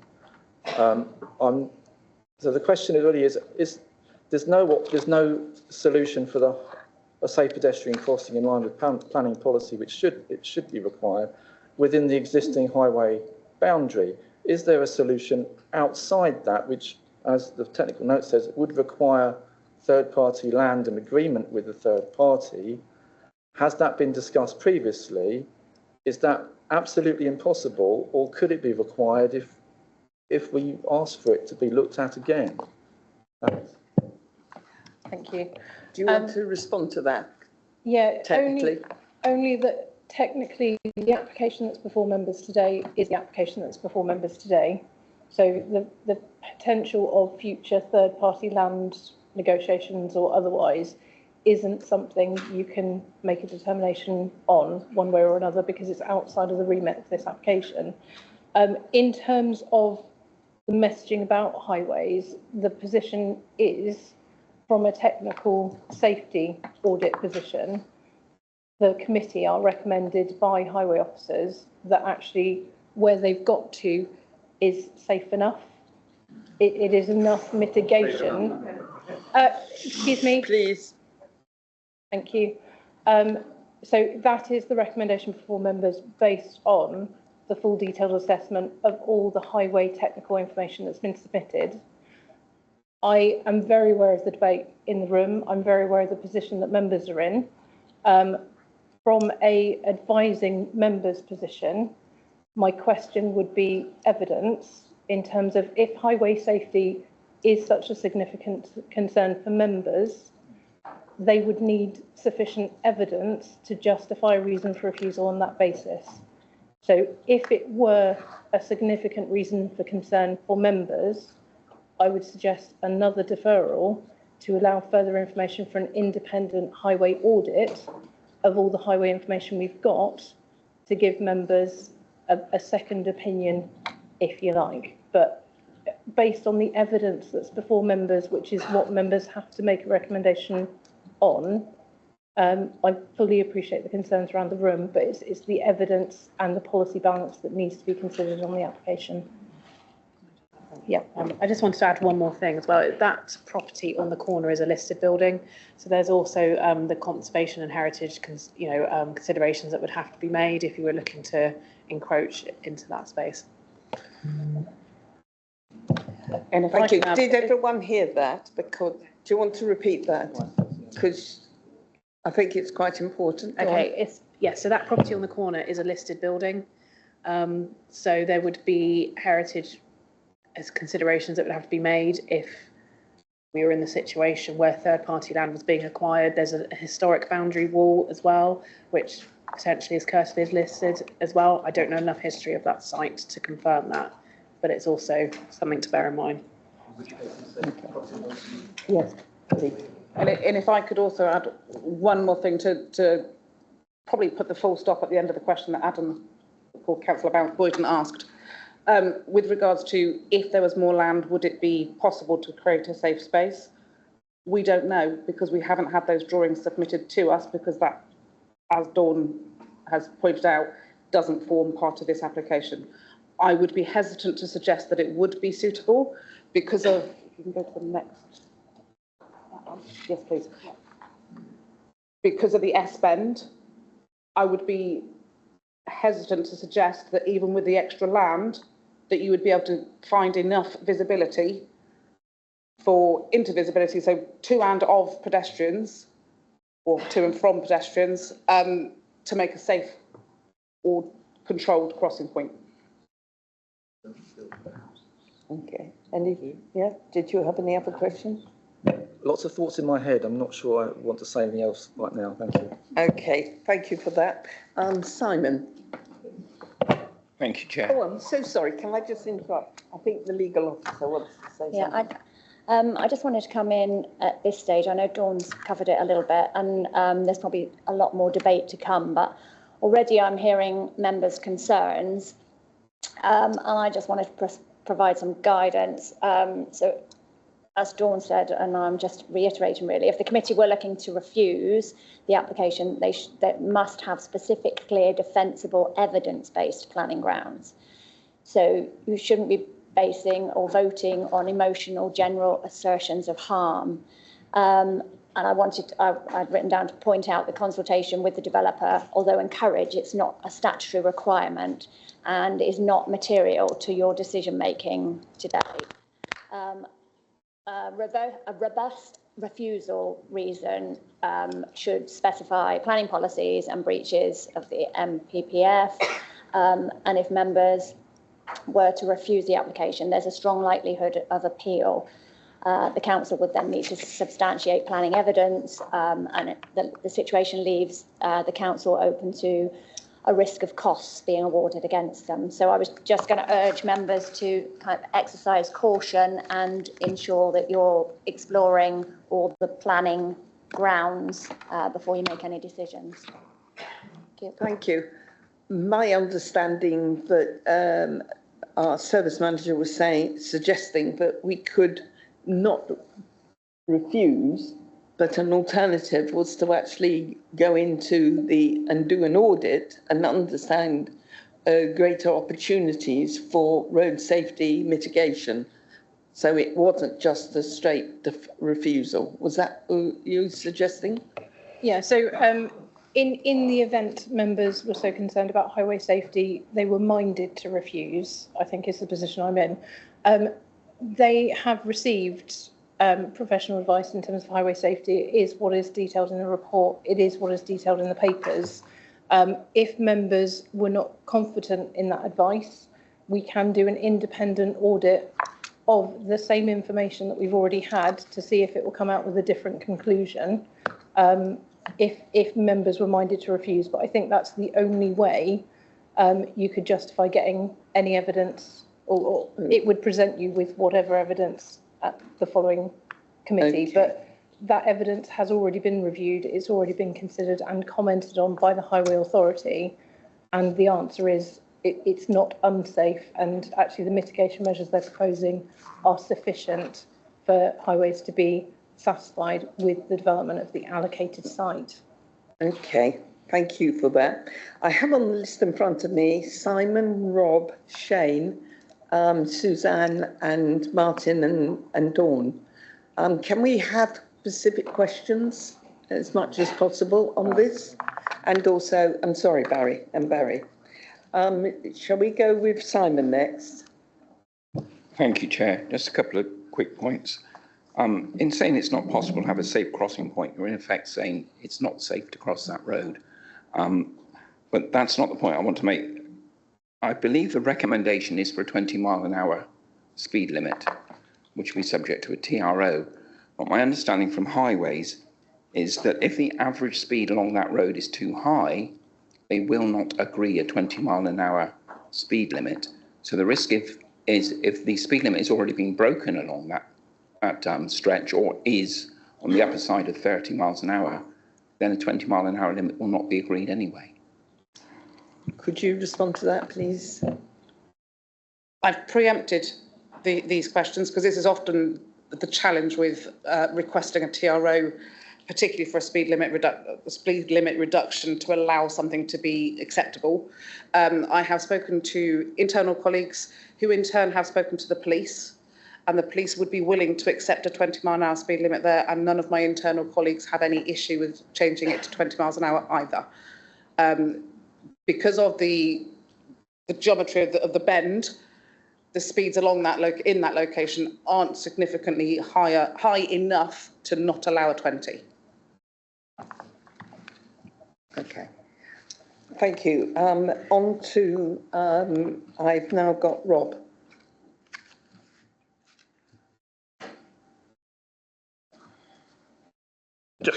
Thank you, Chair. Coming off the road a minute, a couple of other questions. One of the public speakers was talking about the sewerage, and he said quite specifically there is a main sewer to the north of the site which they are not connecting to. Can we ask why we're not asking them to connect to the main sewer? And the other question is on the footpath to the Strawberry Line. Can we ask how wide the allowance that they're giving us, please? I'm happy to respond to those points. So in terms of the main sewer connection, the reasons is because of the phosphate mitigation strategy that's needed. So if they were to connect to the main sewer, that would require the fallowing of 61 hectares of cereal land. Whereas if they use the packaged treatment plant, they only have to fallow just over 1 hectare of land.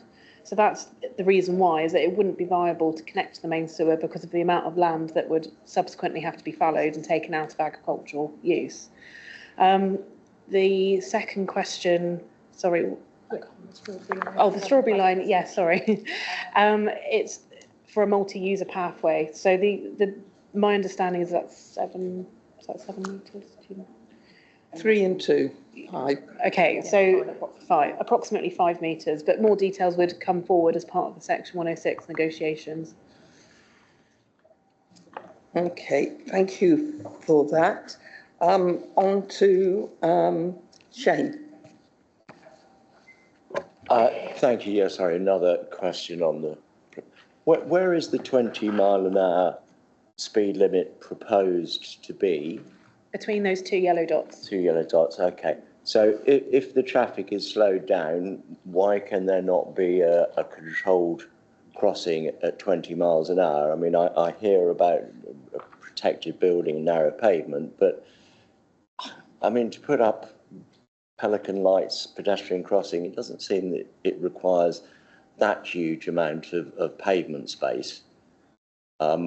I've got my other understanding questions is- as regard housing density, but I'll Sorry, come back. just on that note, my understanding is that even with sort of pelican crossings, to prevent overhanging into the highway or being clipped by larger lorries or vehicles, that they have to be set in so far from the highway edge, and the existing pavement widths wouldn't allow for that. Is that right, Emma? Yeah. I can add a bit more technical, almost nerdy knowledge, if you like. It needs to be set in 45 centimetres from the highway edge to allow for wing mirrors of lorries in particular to not clip things. The footway currently on that corner, which is the desire line, it is where people currently cross. It's likely to be the crossing point in the future for any other residents in the village, and be it from this site or be it from any other site. The footway in that location is not wide enough to allow for the 45 centimetre setback, whilst allowing for a pushchair or a wheelchair to carry on along the footway. So it would basically be in the middle of the footway. So you'd have no room at either side of it to go round. I mean, it seems, as was mentioned, that if people from the school can't get to the playing grounds, and if there are going to be other bits of land coming up for development, if we don't sort this controlled crossing out now, it's never going to happen. And we're going to have more developments coming in, the same problem, and we're still going to have the ridiculous situation of kids not being able to get to the playground from school. So I really regard this as a solution that has to be found, not only for this development, but for anything in the future. So I'm minded to propose deferring again until this can be sorted out. And I'm amazed that the developers haven't made contact with the council, with the parish council. You know, there's obviously quite a degree of expertise in the gallery here in the parish council. And further points on housing density, you know, we have to plan ahead. We need houses with gardens where people can grow food more. And I'm really concerned that if we get into this density of 30 houses per hectare, and that's an average, so I presume that one of the hectares is going to be considerably more than 30 to allow for the community land and the other bits. So I really see tiny wee gardens here that is not future-proofing. And as I say, if this development gets away with it, then it's likely that other developments. So I'm minded to propose deferring again, please. Okay. Let's get the other questions asked before we go to a motion. Right, Martin. I think actually I put my hand up last. Dawn Barry was certainly in front of me. My apologies, Dawn, if that's the case. Surprised Martin can be so kind. So there's a couple of phrases that concern me. The geography of the road can't produce a better solution. I think that's unacceptable. The only viable solution, I think that's unacceptable as well. I agree with Shane in relation to the density. It has a huge impact on the countryside, as CPRE has said, and also on the character of the village. I think my other concern, including the sewer, is the fact that the church is not being protected enough. Because once those historic buildings are gone, or the view from the historic building is gone, it is gone forever. And these churches need to be protected. So it does say that Historic England don't object, but it says that there needs to be issues should be handled through reserve matters. And then we talk about an indicative plan, but that's not set in stone. And I know we're not at that stage yet, but how can we protect the church? How can we protect the conservation area? And a question I just have in relation to if we are on 2.84 year housing supply, if we had 5 years, would 60 houses be appropriate? Thank you, Councillor Denton. So in terms of your question regarding the conservation area and the church and the other listed buildings, an assessment would be made at reserve matter stage as to whether or not a detailed design is acceptable in terms of potential harm and significance and magnitude of that harm when against the heritage assets and their settings. In terms of the housing land supply questions, so it is an allocated site, so we would still be looking at this site for dwellings. And in terms of whether or not 60 would be okay, it would depend on the same assessment that's been made in terms of this. So, you know, whether or not it complies with all the relevant policies of the local plan. As the report and the presentation shows, this scheme is considered to comply with all those policies. So whilst I can't, you know, make an assessment based on a theoretical policy position, those are exactly the same policies that this would be assessed against in terms of potential for harm or conflict for that number of properties. I don't know, Dawn, if you have anything further. Could you also add to that? You're talking about density of housing. Can you confirm that the density includes an allowance of 0.1 of a hectare for community land? I don't know, quite a lot for bats, for the swale or whatever you call it at the bottom of the site. How much of that site is actually non-housing land, and is that a norm?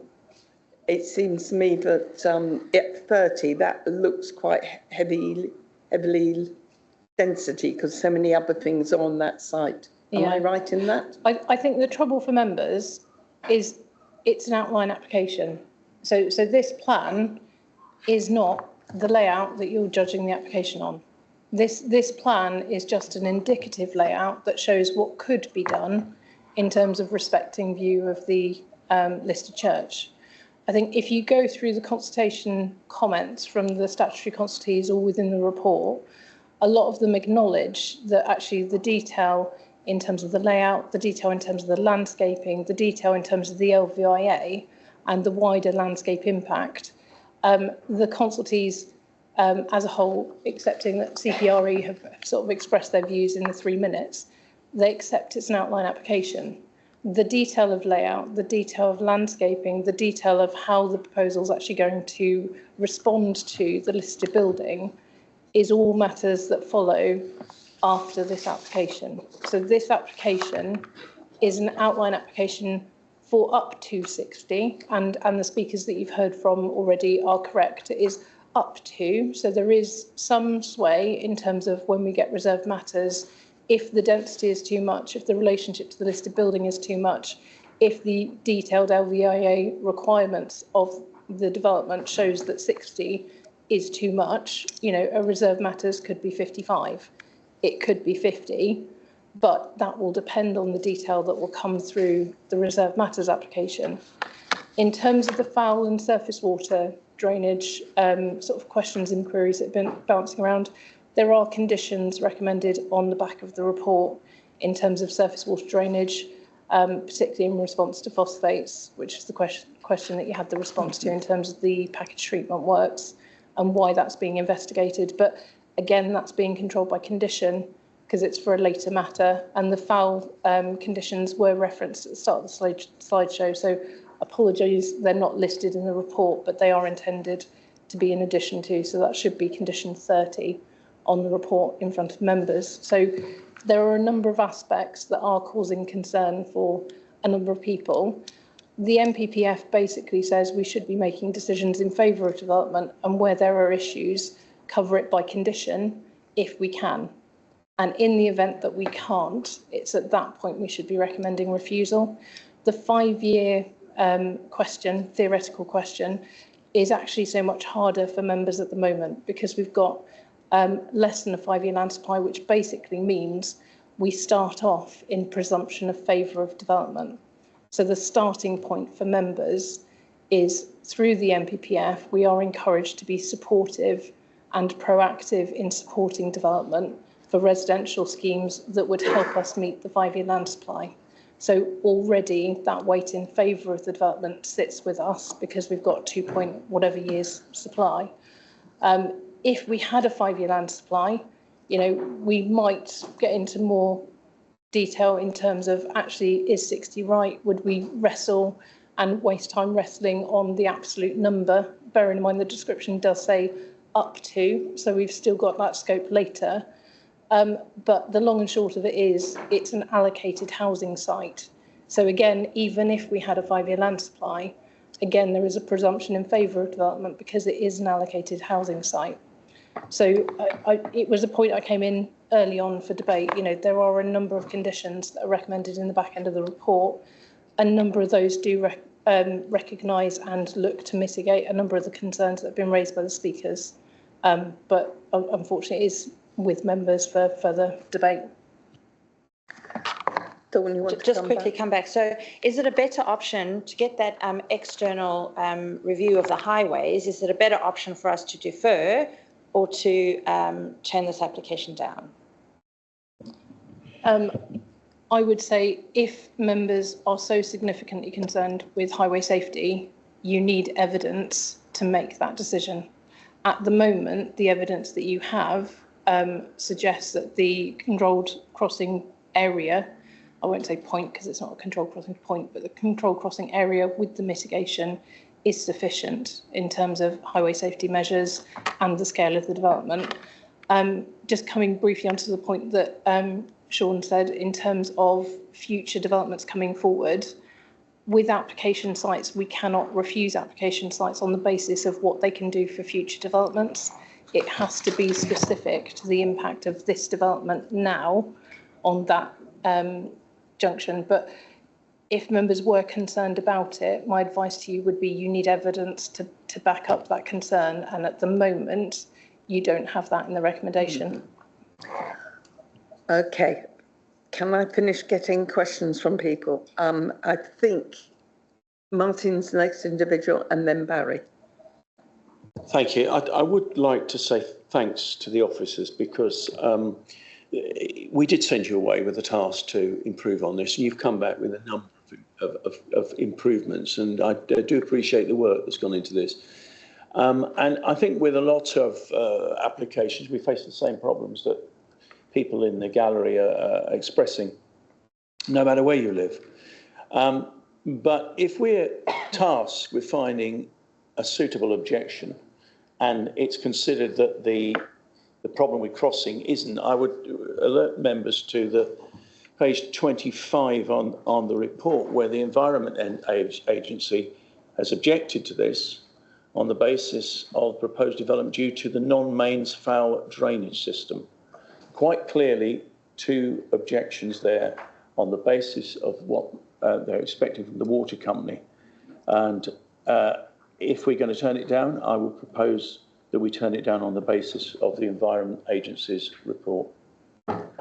Okay. Can I come back on that, please? So, yes, previously the Environment Agency objected, but their latest response is no objection. So they withdrew their objection.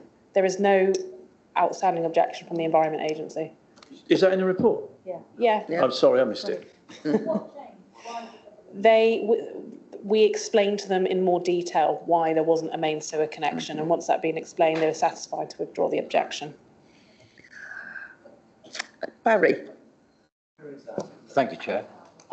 It seems to me that once this developer has got outline planning permission for 60 buildings, he would be very benevolent to Westbury to say, I'll go along with the 40, it's a much better idea.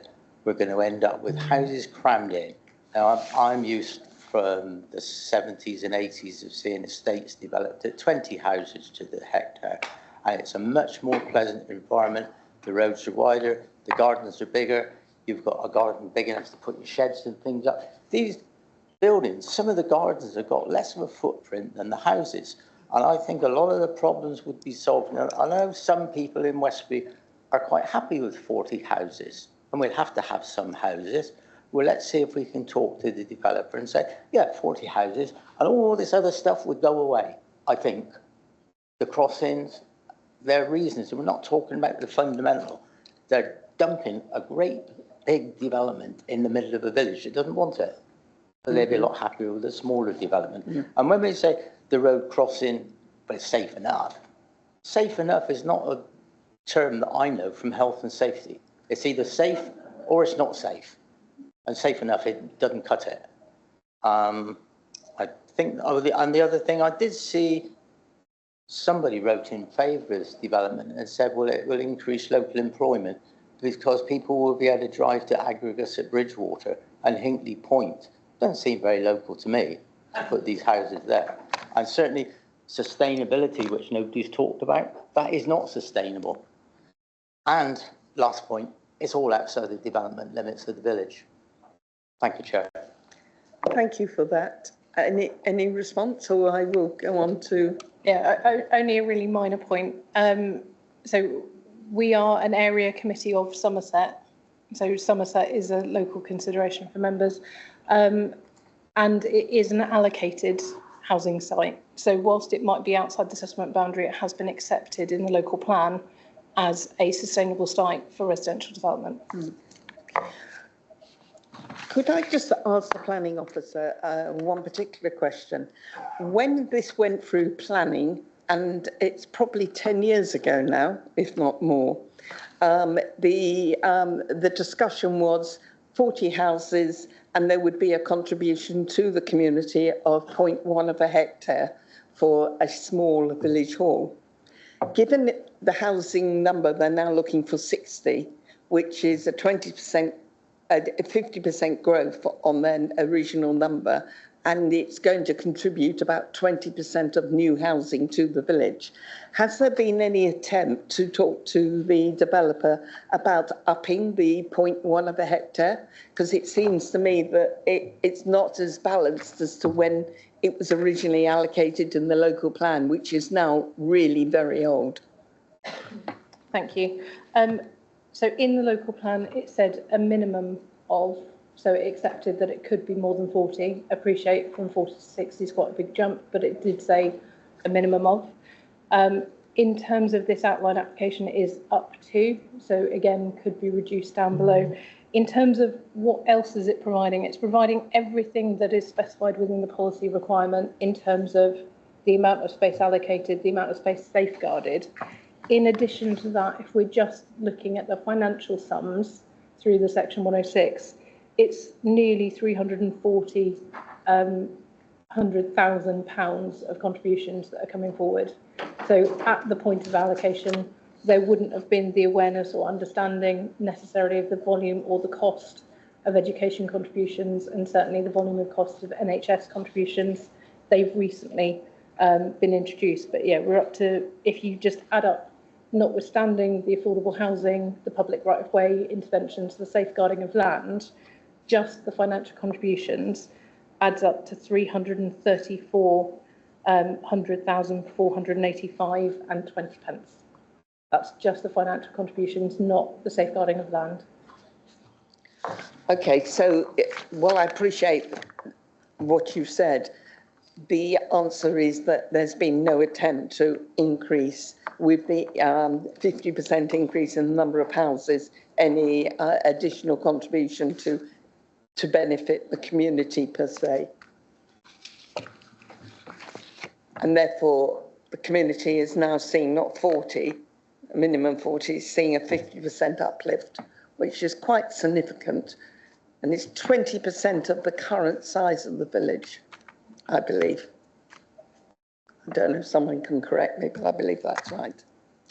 So any other comments, Barry? And then we need to, I think, really pull this to a conclusion. We've given it a really good go this afternoon, and I would like some suggestions. Rob? Thank you, Chair. Mentioned the community facility. I thought I read somewhere in the report that the developer was prepared to give the land to the village to develop it. He's not developing the community, is he? No. Not at all. Thank you. It is 0.1 of a hectare of land. Rob Reid. Thank you, Chair. Well, we've gone around in circles on this one a bit. Surely the purpose of this planning committee and the council as a whole is to build sustainable communities. What we're hearing here is that we've got a community that's going to be torn in two. The residents of any new housing won't be able to reach the school or the shop. Residents that live there already will not be able to access the playing field. I don't think that's sustainable. The planners talk about, well, there's nothing we can do. There's no room anywhere. And I'm reminded very much of the A371 at Ansford, where they're very much the same similar condition, they put traffic lights in so that we have one way at a time. It's an answer. It's not a perfect answer, but something can be done. So just accepting, shrugging our shoulders and walking away and say nothing can be done, it's not an option. And I think as we've gone round and round, I'm going to propose that we're going to refuse this application, Chair. We've heard lots of planning reasons, especially from the gentleman from the CPRE, who gave a very comprehensive report with planning reasons, and so that's my proposal. Thank you. Before I take that as a proposal, yeah, do you want to speak? Thank you, Chair. I'm hearing what members are saying, and I note the significant levels of concern. I just wanted to take the opportunity to flag the fact that this is an allocated site. We have a low housing land supply position, and just to remind members what our position could be at appeal.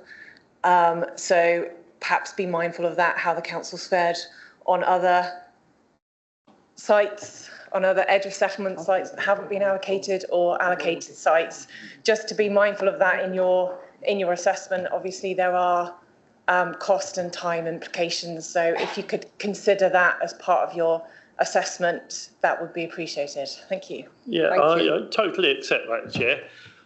But we're in the job here of, as I say, trying to get sustainable communities, and if we don't do that, we're not doing our job. I mean, if it then goes to appeal, the inspector can toss a coin and come to his own decision. But if we accept this, we're not doing our job. So I'm afraid I'm going to propose that we refuse it. Sure. Okay. Can I have the last two people to speak, and then we'll take that. First of all, Adam Boyd, and then... Sorry, Chair. We can't take it on. I just want to refuse. We need the grounds laid out and good refusal reasons put forward. Yeah. We'll get there when we get to the proposal. First of all, Adam Boyd, and then Martin. Okay, thank you. I've heard everything that's been said. I think the best way forward for this is that we defer again, as I think Councillor Collins said, and maybe Councillor Hart intimated as well, on the one ground.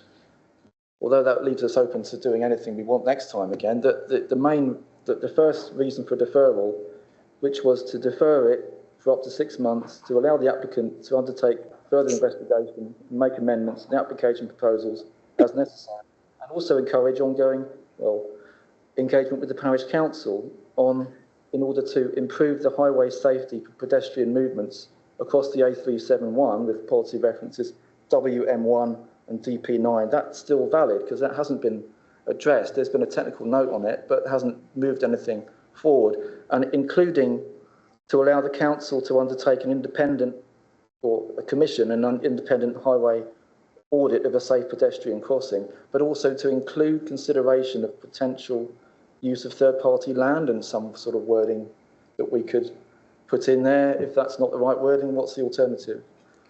Because I think that needs to be addressed. That needs to be. I think you could ask the parish council to put them forward. We could ask the parish council to put their thoughts forward to that review. Yes. So that's my proposal, that we defer the application on the grounds of finding the need to find a way to improve the highway safety for pedestrian movements across the A371. That's it, really. Martin, I think that's the only way forward. And then Suzanne, Yeah, and then we'll call it to a Adam conclusion. has made my point, so I'd just like to make the additional one. We don't always lose inspection appeals. Look at the result at the end of this agenda. 11 appeals, and we won them all.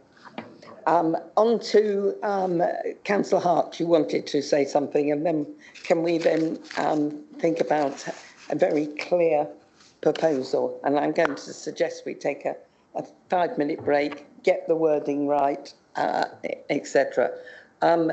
Sorry, we'll find that in a minute. Suzanne Hart. So I'm happy to second something put together around the version that Adam's suggesting.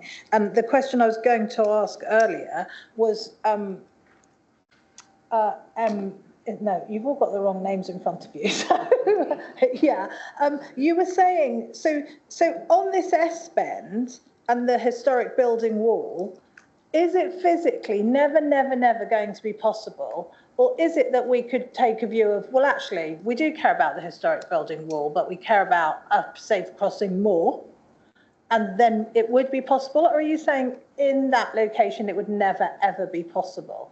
And also, I think at that point, why can't we consider compulsory purchase, you know, of the land in order to make this happen? Because something has to be made to happen. Thank you for that. Right, I've got a proposal in concept from Adam Boyden, seconded by Suzanne Hart.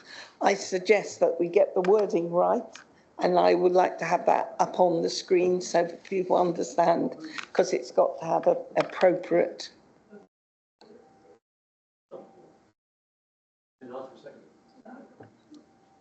Didn't have reasons. No. Didn't have reasons. There's no reasons. Sorry.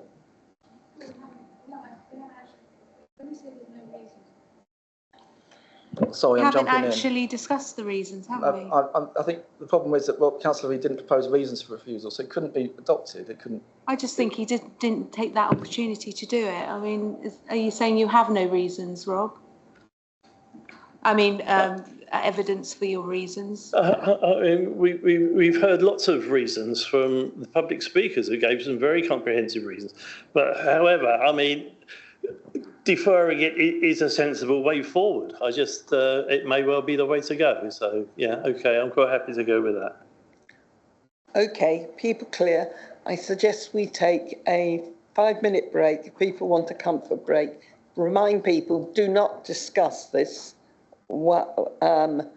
between yourselves or with the audience here this afternoon. And meanwhile, we'll put some wording together which helps both what we want as a committee and also the officers in delivering the reasons for deferment and what we are actually expecting in terms of the outcomes. Yeah? Right. I think Nikki's going to type it onto her machine. You've got the current recommendation in front of you. Good. Thank you.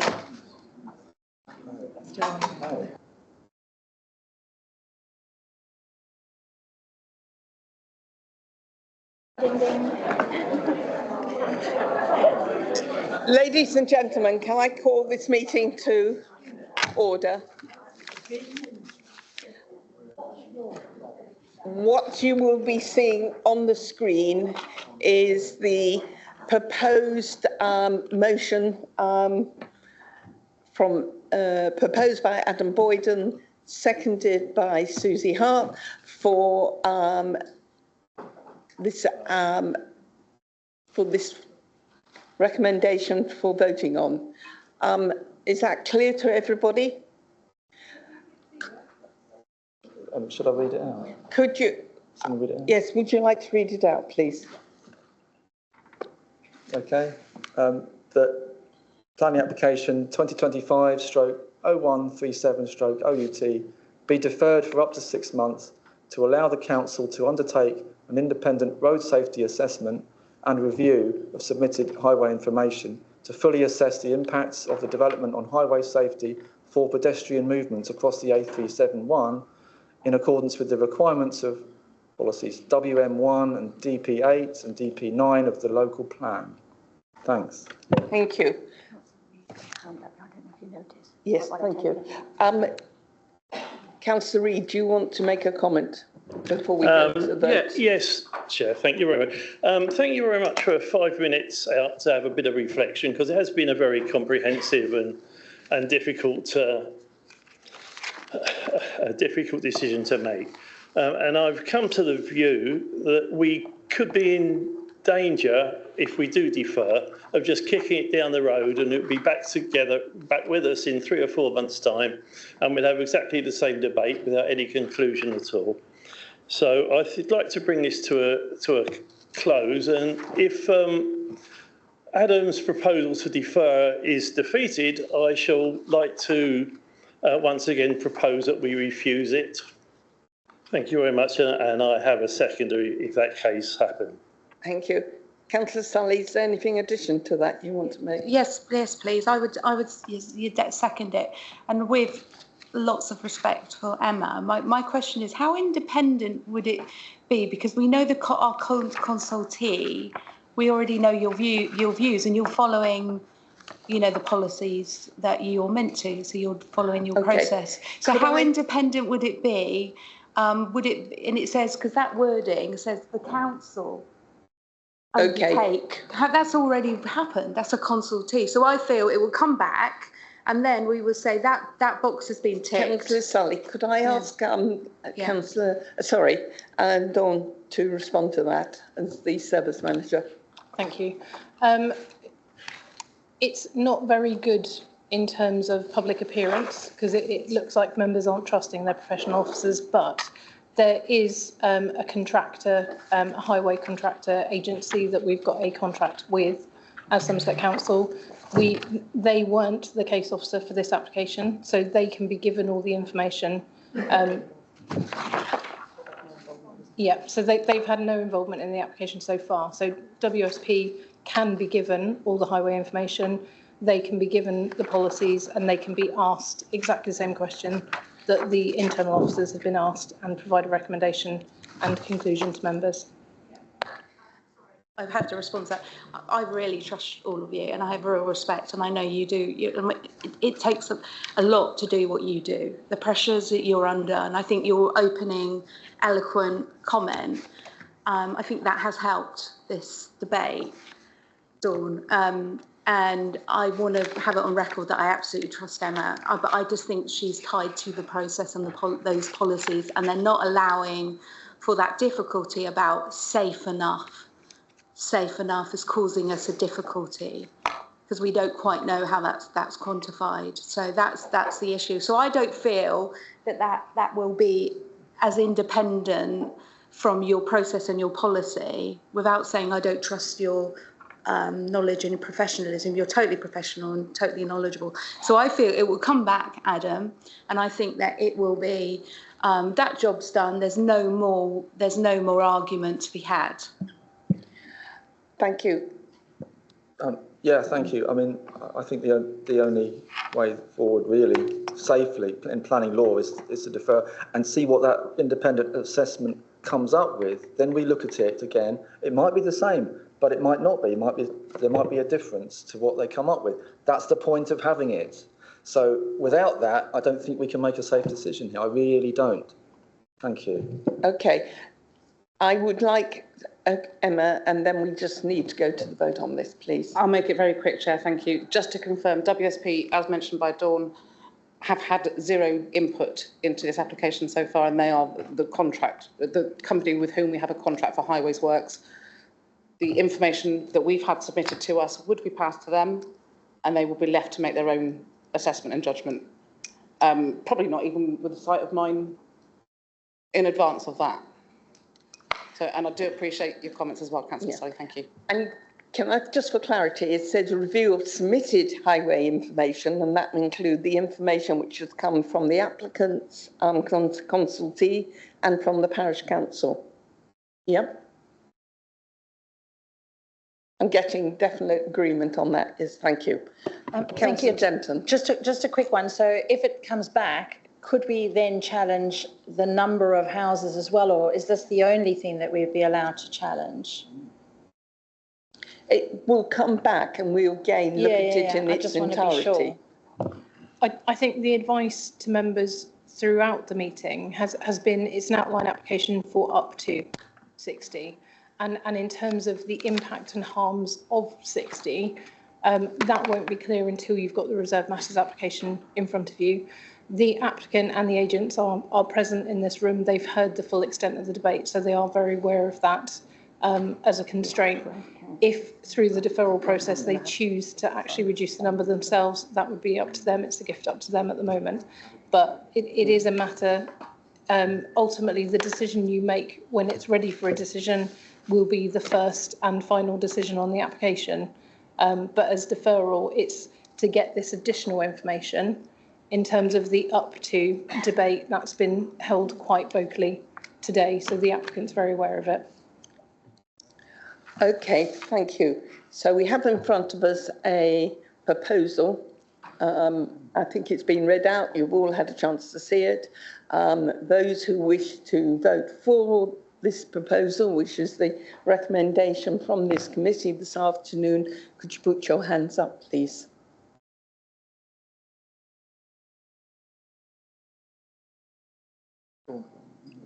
Two, 4, 6. And those who will want to wish to vote against this proposal?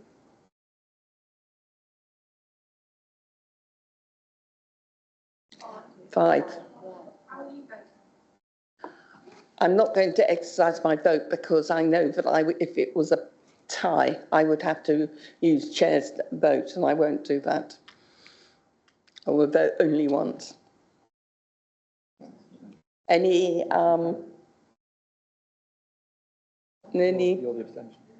abstentions? I think that's, yeah. So on that basis, Adam's recommendation goes forward.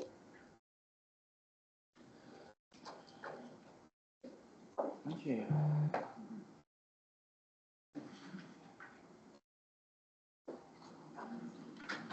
Right, I suggest everyone, we will have a very, very rapid break to allow our guests this afternoon to leave, and then we'll move on to the other planning applications.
Right, good afternoon. We're back again. Item 6 now, which is the planning application 2024/0428 reserve matters. And this is, for those who are looking at it, it's page 179 in the report. And we have a number of speakers. But first of all, we'll have a presentation from the planning case officer, Jane Thomas. Are we missing anybody? Yeah. Okay, and Claire.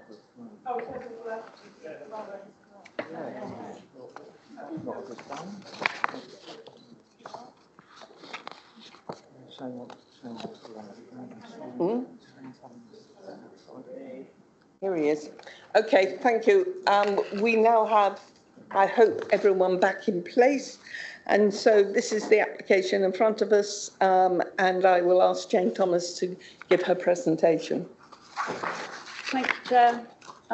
Right, I'm going to whiz through the first few slides quite quickly.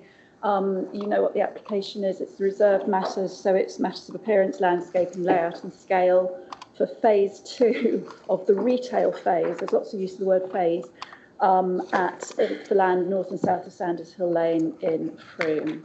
You probably all know the site. It's just behind the Sainsbury's store. So the background to the site is that there was an outline planning consent on a 2019 application. What's quite important to understand is that there was subsequently and that specified the food retail of 1,800 metres squared and the non-food of 1,400 metres squared.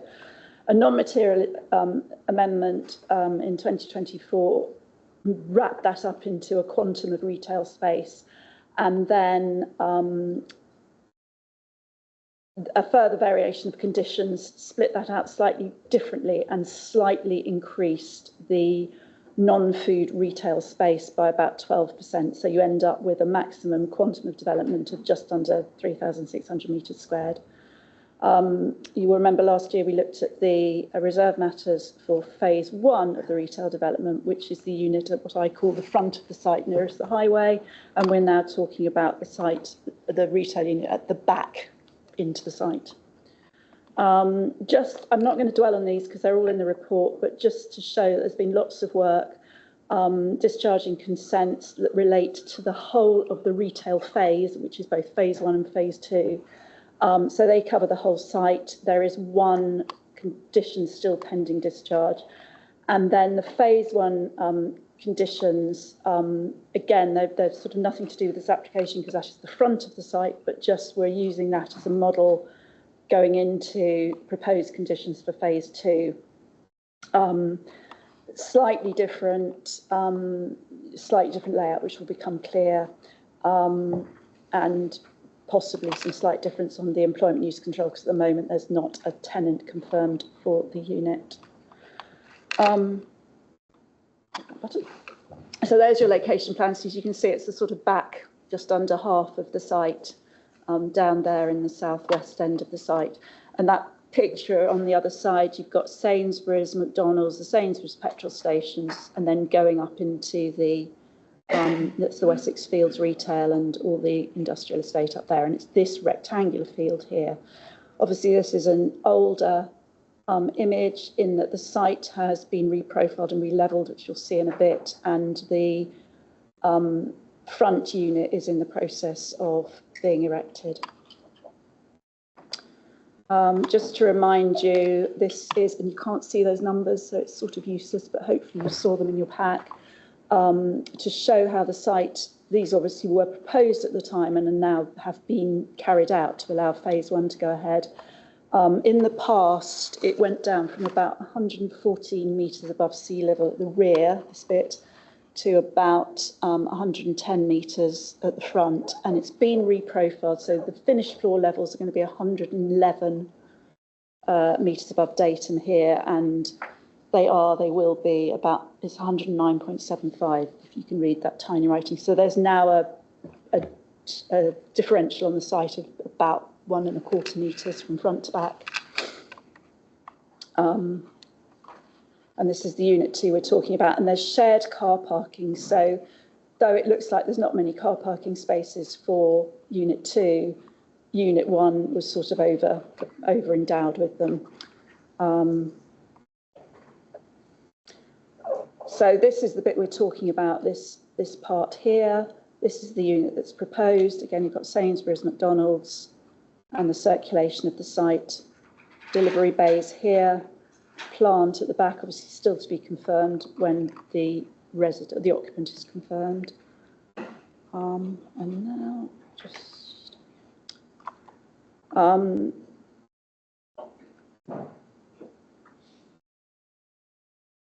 sorry, it's thinking about it. I know I've got more, but sorry, it's now thinking about moving on. I don't know why. No.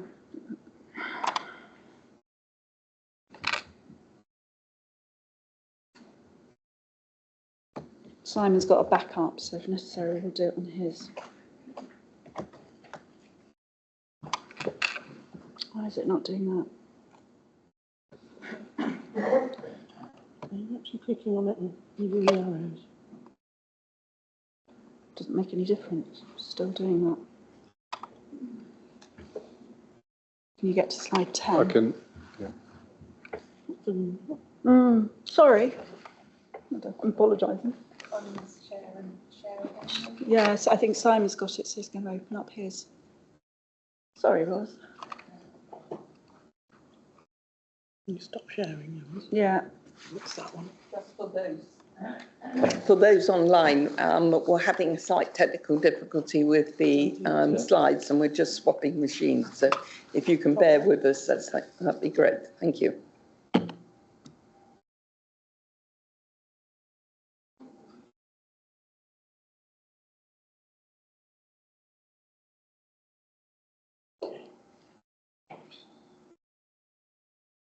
Go to 10, please.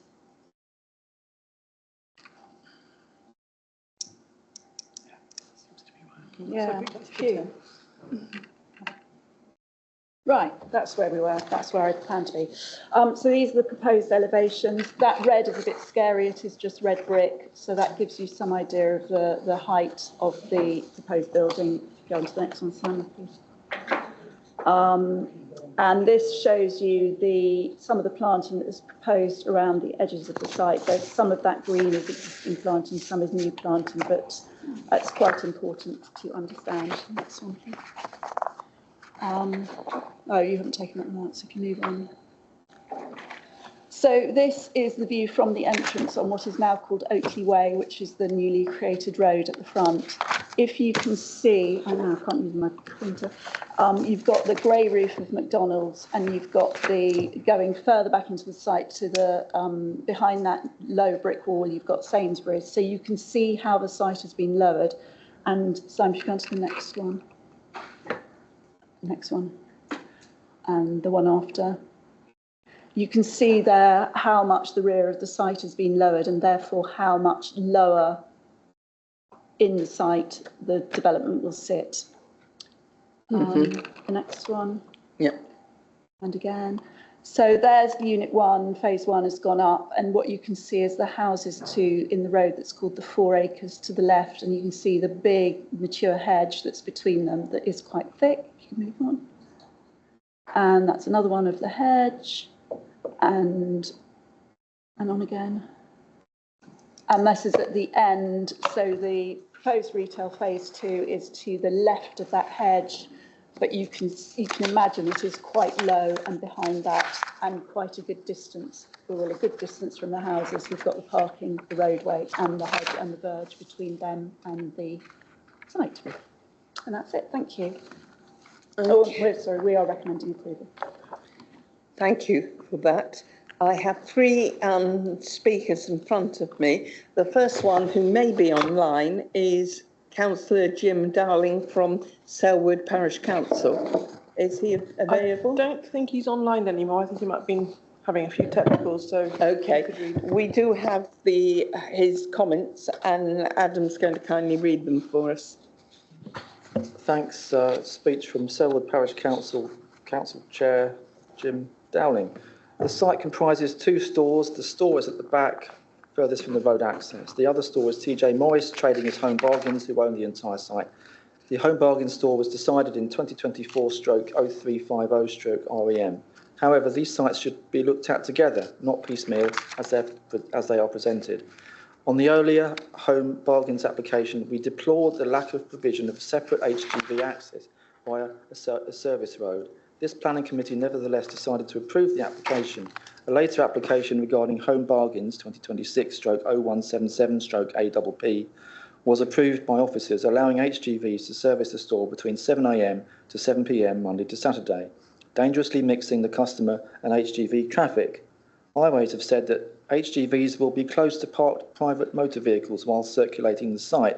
Manoeuvring to access the delivery area will require HGVs reversing. ... It may also result in vehicles waiting on the public highway, entering and exiting the site.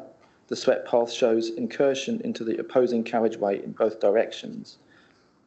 That carriageway will serve 200 homes, an expanded industrial estate and another drive-in food restaurant opposite. Every HGV movement for both stores involves them circling the Home Bargains car park and then reversing across the exits. Severe disruption every time an HGV appears on site. The principle of not mixing HGV and customer traffic is based on safety for all. That is why most retail outlets have service roads. It's madness to allow HGVs on this site during trading hours. Noise from delivery vehicles will be minimal. The stores are in between the loading areas and the residents. This will muffle any noise. You need to balance the minimal noise out of hours against the danger and disruption to customers and residents. In our opinion, the risk of accidents is a greater harm than the minimal noise of deliveries during the night. We request that any approval is conditioned so the HGV delivery hours are outside both stores' opening hours. This is the only way to avoid customer and HGV traffic dangerously conflicting on the site. Please can you also amend the officer's approval on 2024/0505/VRC so it is similarly conditioned for the Home Bargains HGVs. Thank you. The end. Thank you for that. And now we move on to Councillor Helen Kay. Again, she's not with us today, and so Adam is reading it out. Thank you. From Helen Kay, Division Member for Frome East. I am neutral on this planning application. However, I have a number of concerns which might be resolved by conditions. For context, note that when the outline application for the whole mixed-use development was debated, concerns were raised about the main access road being inappropriate. However, because Highways okayed it, the Mendip Planning Board was advised not to refuse the application on this basis. Unfortunately, there are regular queues for McDonald's traffic, as predicted, with new residents sometimes finding it difficult to get home. Lorries servicing the retail stores should therefore avoid commuter rush hours and peak meal times at McDonald's. Another concern was that the commercial strip was too narrow to be practical for large warehouses, but after outline permission was given, several variations were applied for, including an increase in retail floor space in 2024. As a consultee, I asked, will a decision to increase retail size then box us in for decisions further down the line? E.g., if we approve this, then a retailer could say they must build right up to roots of an oak tree and hedgerows, as otherwise there won't be enough room for lorries turning or parking. The officer replied that would be considered as part of the determination of each of the retail units. So that's the issue of layout is before you today. Although former tree officer at Bow Walsh advised against it, Phase 1 retail unit is currently being built out right up to the root protection area of an old oak tree, and storing rubble around the tree, such an enforcement action is now necessary. I'm seriously concerned the same thing will happen to the remaining hedgerows for Phase 2 retail space, as the building is so close to those hedgerows. Also, because of close proximity of housing and commercial zones, it's proposed that an acoustic fence be installed between the two zones. I have yet to see a map of where this will go, and we may not know until we get an occupier for Phase 2 unit, but I suspect that space is so tight that the fence will also impinge on the hedgerows root protection areas. How can this be avoided? I'm not clear whether a construction CEMP for biodiversity has been agreed. I have seen one that may be applied to both retail phases. I cannot see a specific condition for this and wonder if there should be one. But as it's been largely ignored for Phase 1, how will it be enforced for Phase 2? Towards the end of the officer report, the sustainability statement on energy is very good, but only the solar panels are conditioned. It might be an idea to also condition air source heat pumps. Likewise, the waste management strategy in paragraph 2.1 is good, but not conditioned. Lastly, paragraph 4.13, towards the end of the report, states that there is a car parking plan which covers disabled parking, EV charging, cycle racks, etc. I wonder if this should be conditioned. If not, could the officer explain how we get the parking arrangements as specified? Thanks. Thank you for that, and thank you for Helen Kay and her considered comments. On to, we have an agent now for Quad, Adrian Fox. Is he with us? Ah, great. Thank you for being with us this afternoon, and my apologies that you've had to wait so long to see your application. You have 3 minutes from the time you start speaking. Good afternoon. I'm the agent acting on behalf of the applicant TJ Morris Limited. The application before you seeks approval of reserved matters comprising layout, scale, appearance and landscaping in respect to the second phase of 2 retail units approved by the outline plan permission granted in 2021. Phase 1 received reserved matters approval in November 2025 and is currently under construction. Phase 2, the application before you today, comprises a second retail unit immediately to the west. With outline plan permission already approved, proving the principle of retail development, the approval of reserved matters does not require this to be reconsidered. Retail use in this location is enshrined by the outline consent and the submitted details align with the type and amount of retail floor space already permitted. Likewise, the position and layout of the access arrangements into the site from the public highway was approved at the outline stage. As for the determination of reserved matters for Phase 1, the approved access arrangements into the wider site are not subject to this application. The proposal itself will deliver further private sector investment in Frome, creating additional jobs in addition to those being delivered by Phase 1. The proposals represent a substantial direct and indirect private sector investment in the local economy, a good news story for Frome. All relevant planning matters have been fully addressed and your officers have found the proposals to be entirely acceptable, as confirmed by the positive recommendation. This includes no objection being raised by the Highway Authority. In terms of design and landscaping, comments received during the determination of the application be fully considered and, where feasible, changes incorporated within the revised proposals supported by your officers. The site's topography has been carefully considered and the development has been designed to sit comfortably within its surroundings. This has been achieved by reducing the building height and regrading part of the site with any surplus material removed. The height of development is broadly consistent with that approved for Phase 1. It is understood that some concerns have been raised regarding the existing oak tree adjacent to Phase 1. However, this is not irrelevant in the determination of reserved matters application before you. Indeed, this tree falls outside the application site. Nevertheless, we can confirm that all trees, including this oak tree, have been protected during the construction of Phase 1 in accordance with the approved Construction Environmental Management Plan as per Condition 10 of the outline consent. In addition, further information has been submitted to the Council in respect to the protection of the existing trees, including details of the stability of the soil surrounding the existing oak tree. The agreed tree protection measures have been fully implemented in respect to the delivery of Phase 1, and this will continue, and new tree planting is to be provided as part of Phase 2. It is also essential for the applicant as occupier of Phase 1 to ensure that there is no conflict between the operation of Phase 1 and the later construction of Phase 2. This is achievable through a construction management plan. Such a position is common across development proposals being delivered by the applicant across the UK. I can confirm that the applicant would be agreeable to such a planning condition being imposed. Overall, the proposals would deliver the next phase of retail development in line with the outline consent, providing a modern development that incorporates a range of sustainability measures. This includes solar panels on the building roof.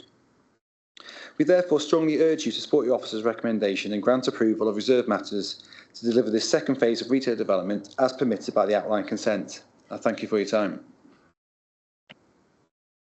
Thank you, and thank you for joining us today. Do the officer want to make any comment before we go on to the other, or shall we wait for the, yeah? Do you have any comments on the? I think it's all been covered in the slides and the conditions that have been discharged, but if anyone's got any specific queries. Thank you. Right, any questions of the officer at this stage before I go on to second round? Barry and then Adam.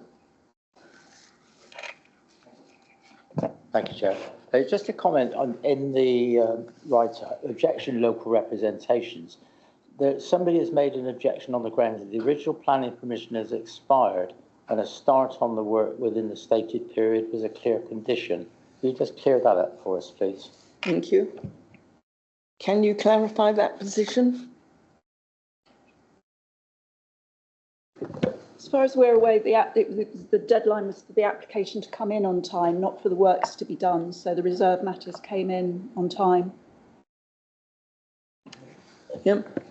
Okay. Any other comments or anything people want to say? I have Adam and then Rob. Thank you, Chair. I suppose I was following up the Selwood Parish Council Chair and Ward Member Helen Kay's questions about HGV access and delivery times. Obviously, there's a McDonald's drive-in there that residents at the moment have to drive past. Sometimes it queues on that road. Basically, you have to cross the road and drive on the other side of the road to get round it at peak times. Is that of any concern to this? Because that will continue, no doubt grow, unless there's an alternative to that place. There's concerns raised with HGV access during customer traffic accessing the site during store opening hours. I don't know what those store opening hours would be. I assume that might be quite a long time. And also concerns about HGVs not being allowed during the night time, or if they were allowed during the night time, that it would be too noisy. So could you just give a summary of where those considerations have been, those concerns about HGVs accessing during customer access times, during McDonald's peak queuing times on the main road, and during night time? Thanks.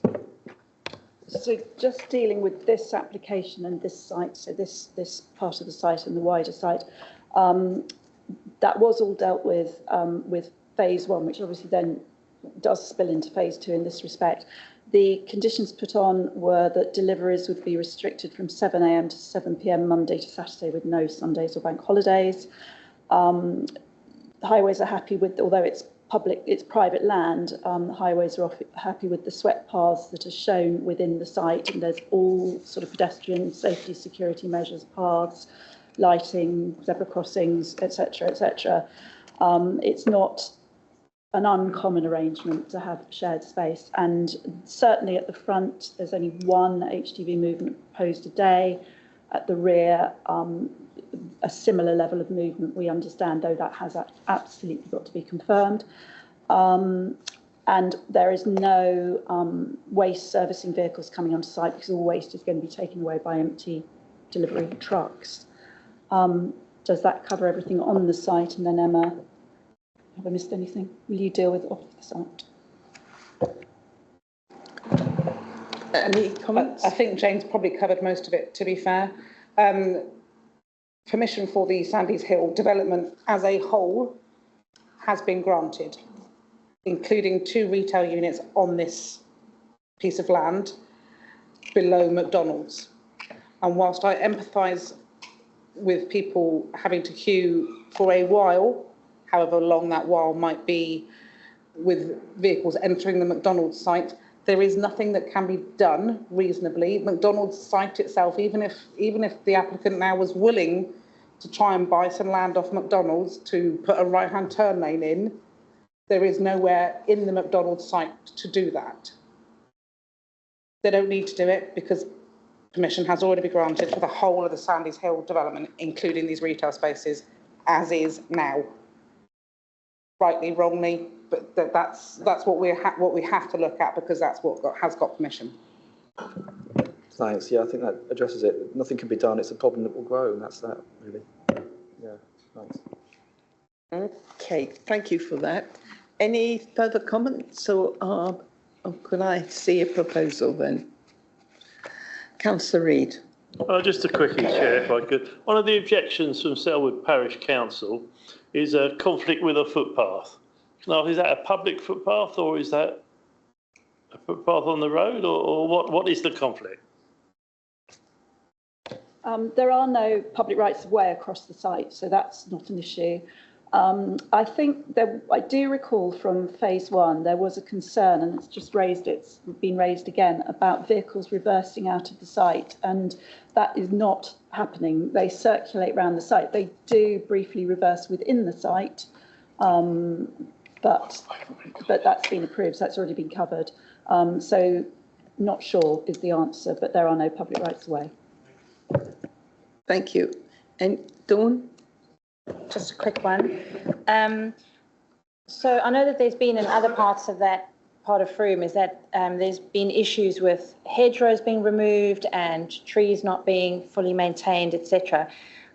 How long is the developer responsible for failing vegetation that they do put in that doesn't survive? For example, if it's really hot, like how long are they responsible for that?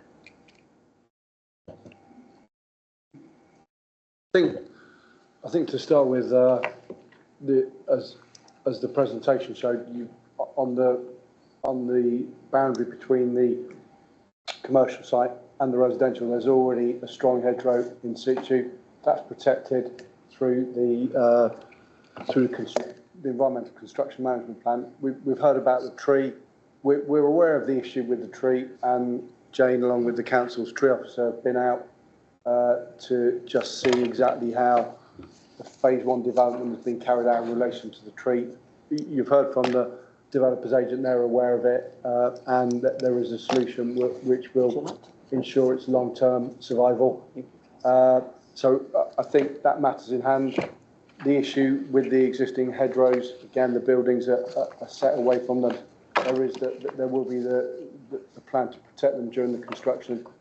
So yeah, it is a problem that occurs, but I think in terms of the safeguards that are built into this permission and the relationship that we've got with the developer and their team, they have shown that they are being responsible to the vegetation that's existing.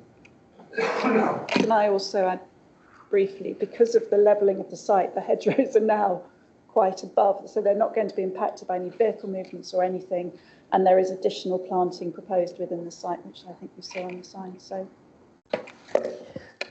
one quick question. Are we seeing green roofs on this new building? No, solar panels. Just solar panels? Okay, thank you. Any other comments, or can we go to, would somebody like to propose something? I'm seeing total.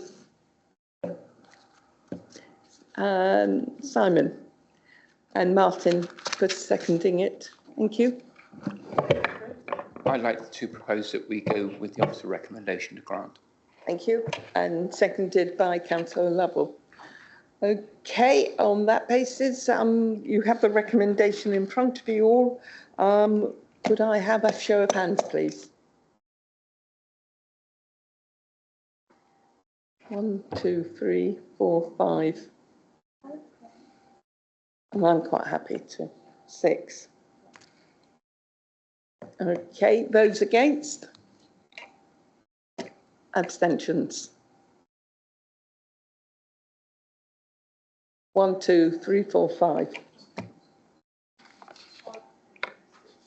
So on that basis that the motion has been carried.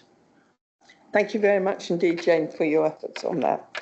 Right, on to item 7, and this is Bath Road Wells. We have a number of speakers, Daniel Dutton, Arthur Haywood, Sarah Powell, and I believe Councillor Buck Phillips online. On that basis, shall we start with Anna? And good to see you this afternoon. Welcome. And would you like to take your time, give you a chance to get ready?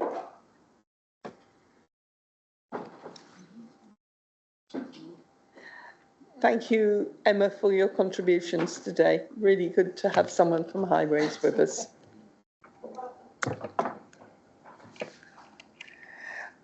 Right, on this application, Anna, do you want to kick off? Thank you, Chair. Okay, everything's working. So this application is application 2026/0014/BRC, and it's the removal of condition 14, and that condition was that for 12 months from the date of permission, the petrol filling station and shop shall not be open for business other than between the hours of 6 a.m. and 10 p.m. Monday to Saturday, and 7 a.m. and 10 p.m. on Sunday, and that relates to planning permission 2013-2124 REM, and the address for the application is 6 Bath Road, Wells. So that is just showing the location, so it lies to the east of the city centre. There's an aerial photograph of the petrol station. Sorry, sure, I'll speak up. Okay, is that better? Yes. Okay. Okay, sorry. So it's a variation of condition application, and the application is to remove the condition. That's the one that I've just read out. So what will be the result of the removal of this condition?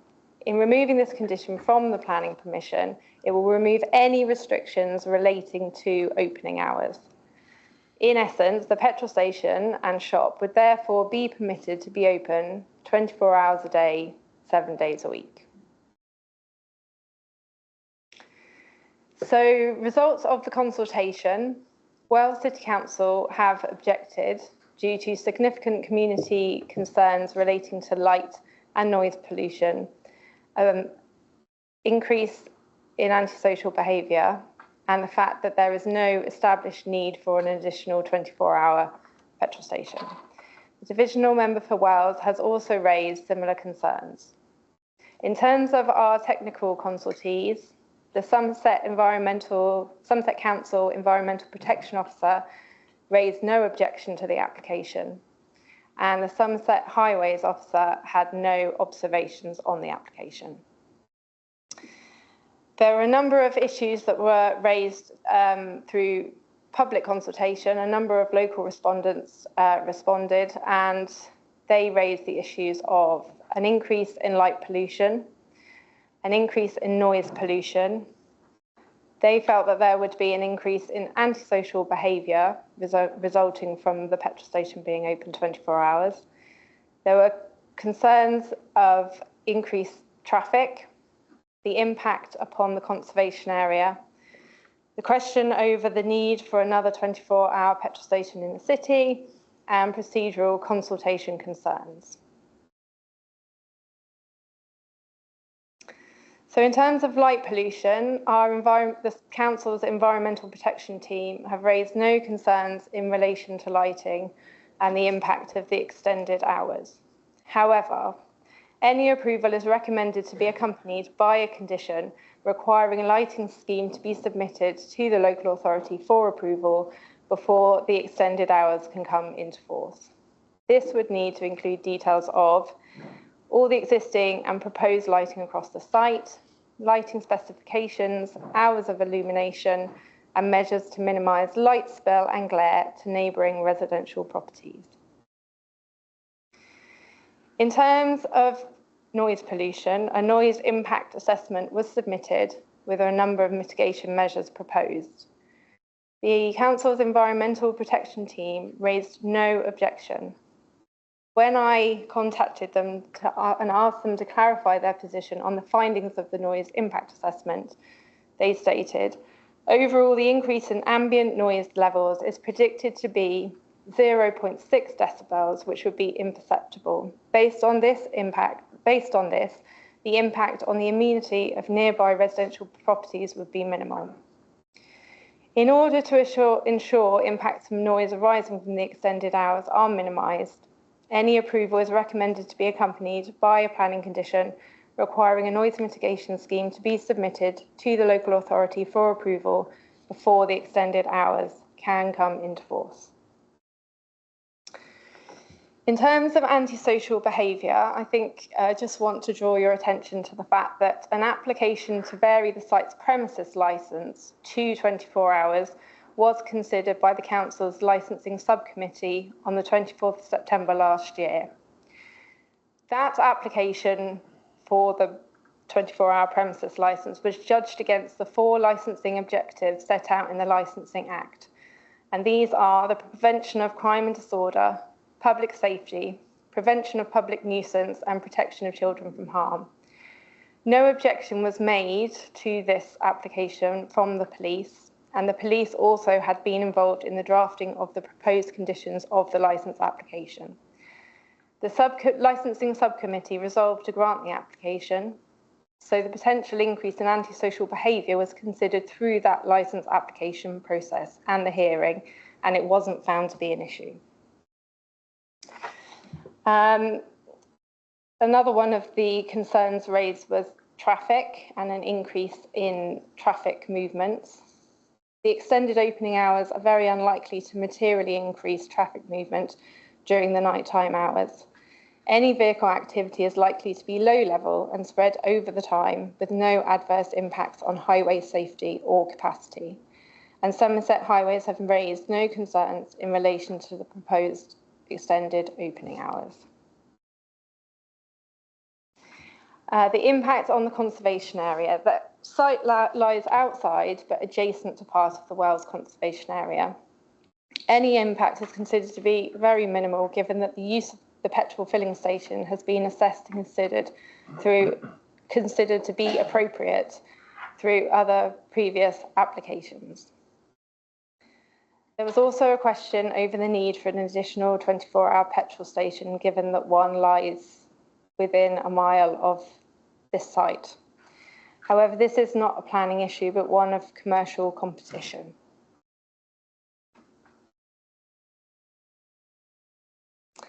And some respondents also felt that the application hadn't been adequately publicised. A site notice was erected on the 13th of February of this year for the statutory 21-day period. 27 neighbour letters were sent out on the 6th of January of this year, and the application was advertised in the Leveller on the 14th of January. Therefore, we feel we have met our responsibilities for consultation. There is an update on the application. So since it was submitted in response to the concerns raised, the applicant has proposed an amendment, which is that all fuel and other goods sales made outside of the current operating hours would be through a night pay window and the main shop would remain closed. And this would be secured by a condition. It's also important to note that only the middle fuel pump would be in operation during the extended hours, and this would also be secured by condition. So, as this is a variation of condition application, a VRC application, all the previous conditions, where they're relevant, are carried forward, but 4 new conditions are being proposed. Firstly is the need for the noise mitigation scheme, which was a pre-commencement condition.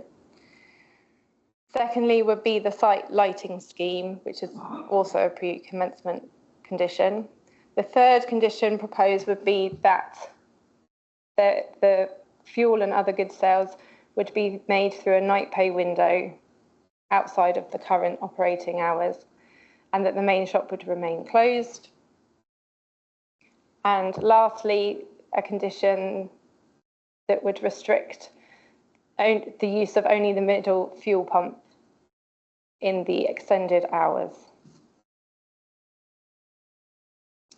So to conclude, no objection has been received from Environmental Protection on this application, and therefore there is no basis for refusal. And the officer recommendation is that planning permission be granted subject to conditions. And just for your information, that is the complete list of conditions. Thank you, Anna. That's really helpful. Right, I've got a number of people who are going to speak first. The first one is a local resident, Daniel Dutton. Is that okay, sir? Just, Ros, I should state that I was chair of the licensing subcommittee that sat on the 24th of September when approval was given, though licensing is a separate matter to planning, so I don't think it should make any difference. You content with that? Yep. Okay, thank you for that. Dutton. Yeah, I'm online. My apologies. Do go ahead. You have 3 minutes. Thank you. Chairs, councillors, I respectfully ask you to consider whether the evidence before you justifies approving this application. Detailed objections have already been submitted by local residents, Wells City Council and the divisional member. Rather than repeat them, I will highlight 4 issues I believe are fundamental to your decision. Firstly, the original planning permission. When this petrol station was approved, a condition restricting the opening hours was imposed specifically to safeguard the amenity of neighbouring residents. My question is, what has materially changed to justify removing that protection? The officer's report does not explain why a condition considered necessary when permission was granted is no longer necessary today. Secondly, the evidence. The officer's report concludes the impact would be minimal, yet the applicant's own noise impact assessment predicts noise levels from between 5 to 13 decibels above background classified under BS 4142. And this is a significant adverse impact depending on context. It suggests the impact may be reduced if mitigation is successfully implemented, yet you are being asked to grant permission before the mitigation scheme has even been approved. A detailed light scheme still has not been submitted. Instead, the applicant simply asserts that the light spill would be minimised without the assessment needed to demonstrate the neighbouring homes will be protected. Thirdly, planning and licensing are separate processes. I attended the licensing subcommittee hearing. It considered antisocial behaviour from a licensing perspective, not a planning one. Residents were told that noise, traffic, a residential amenity were matters for this committee also. The officer's report should not rely on the grant of a premises licence as evidence that those planning issues have been fully addressed. They have not. Finally, consultation in public benefit. I'm concerned residents were not given a fair opportunity to engage with this application. The initial consultation closed on the 27th of January, yet the applicant says the site notice was erected on the 13th of February. I dispute a notice was even displayed. Residents were not informed when the consultation period was later extended on the planning portal to the 29th of June. The proposal was amended so overnight sales would take place through a night pay window, yet the officer's report confirms this change was not the subject of public consultation. If this amendment is relied upon to support the recommendation, residents should have had the opportunity to comment on it. The applicant refers to benefits for emergency services, shift workers and the site's long-term viability, but provides no objective evidence that those benefits outweigh the impact on residential amenity. Chair and councillors, this application asks you to remove a planning condition imposed specifically to protect neighbouring residents. Throughout the documents before you, you are repeatedly being asked to accept assurances rather than evidence. I have one question. Are you satisfied on the planning evidence that this condition is no longer necessary? If not, I respectfully suggest the evidence is not sufficient to justify removing that protection, and I ask you to refuse this application. Thank you for taking the time to listen to me. Thank you, Mr. Dutton. We now have Arthur Hayward. Good afternoon, Madam Chair. Hang on. Oh.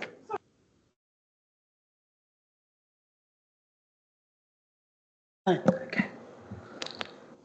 Good afternoon, Madam Chair, and every one of you. I can see I'm totally outnumbered by the planning authority there, so I'm going to do my best to hold my own at least. First of all, I agree with everything that the gentleman recorded on the tape, every single bit of it. So I needn't go over those details again.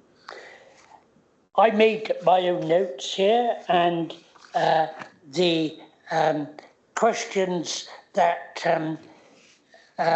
I am putting forward is that I invite all those influential, important planning people to come and sit in my garden. The forecourt premises is that far away on the wall, and this is my bedroom window here. How would any of you like that? From 1 o'clock to 4 o'clock in the morning. I wonder if your conscience will allow. Because we're talking about common sense here, never mind about rules and regulations, where it was predicted that in ambient noise levels would be imperceptible and impact on nearby residents minimal. Very slight, not easily noticeable. Can you believe that? With a 40-ton vehicle there unloading? I wonder if you can be honest about that. Local authorities are legally required to investigate potential statutory nuisances, i.e. noise, artificial light.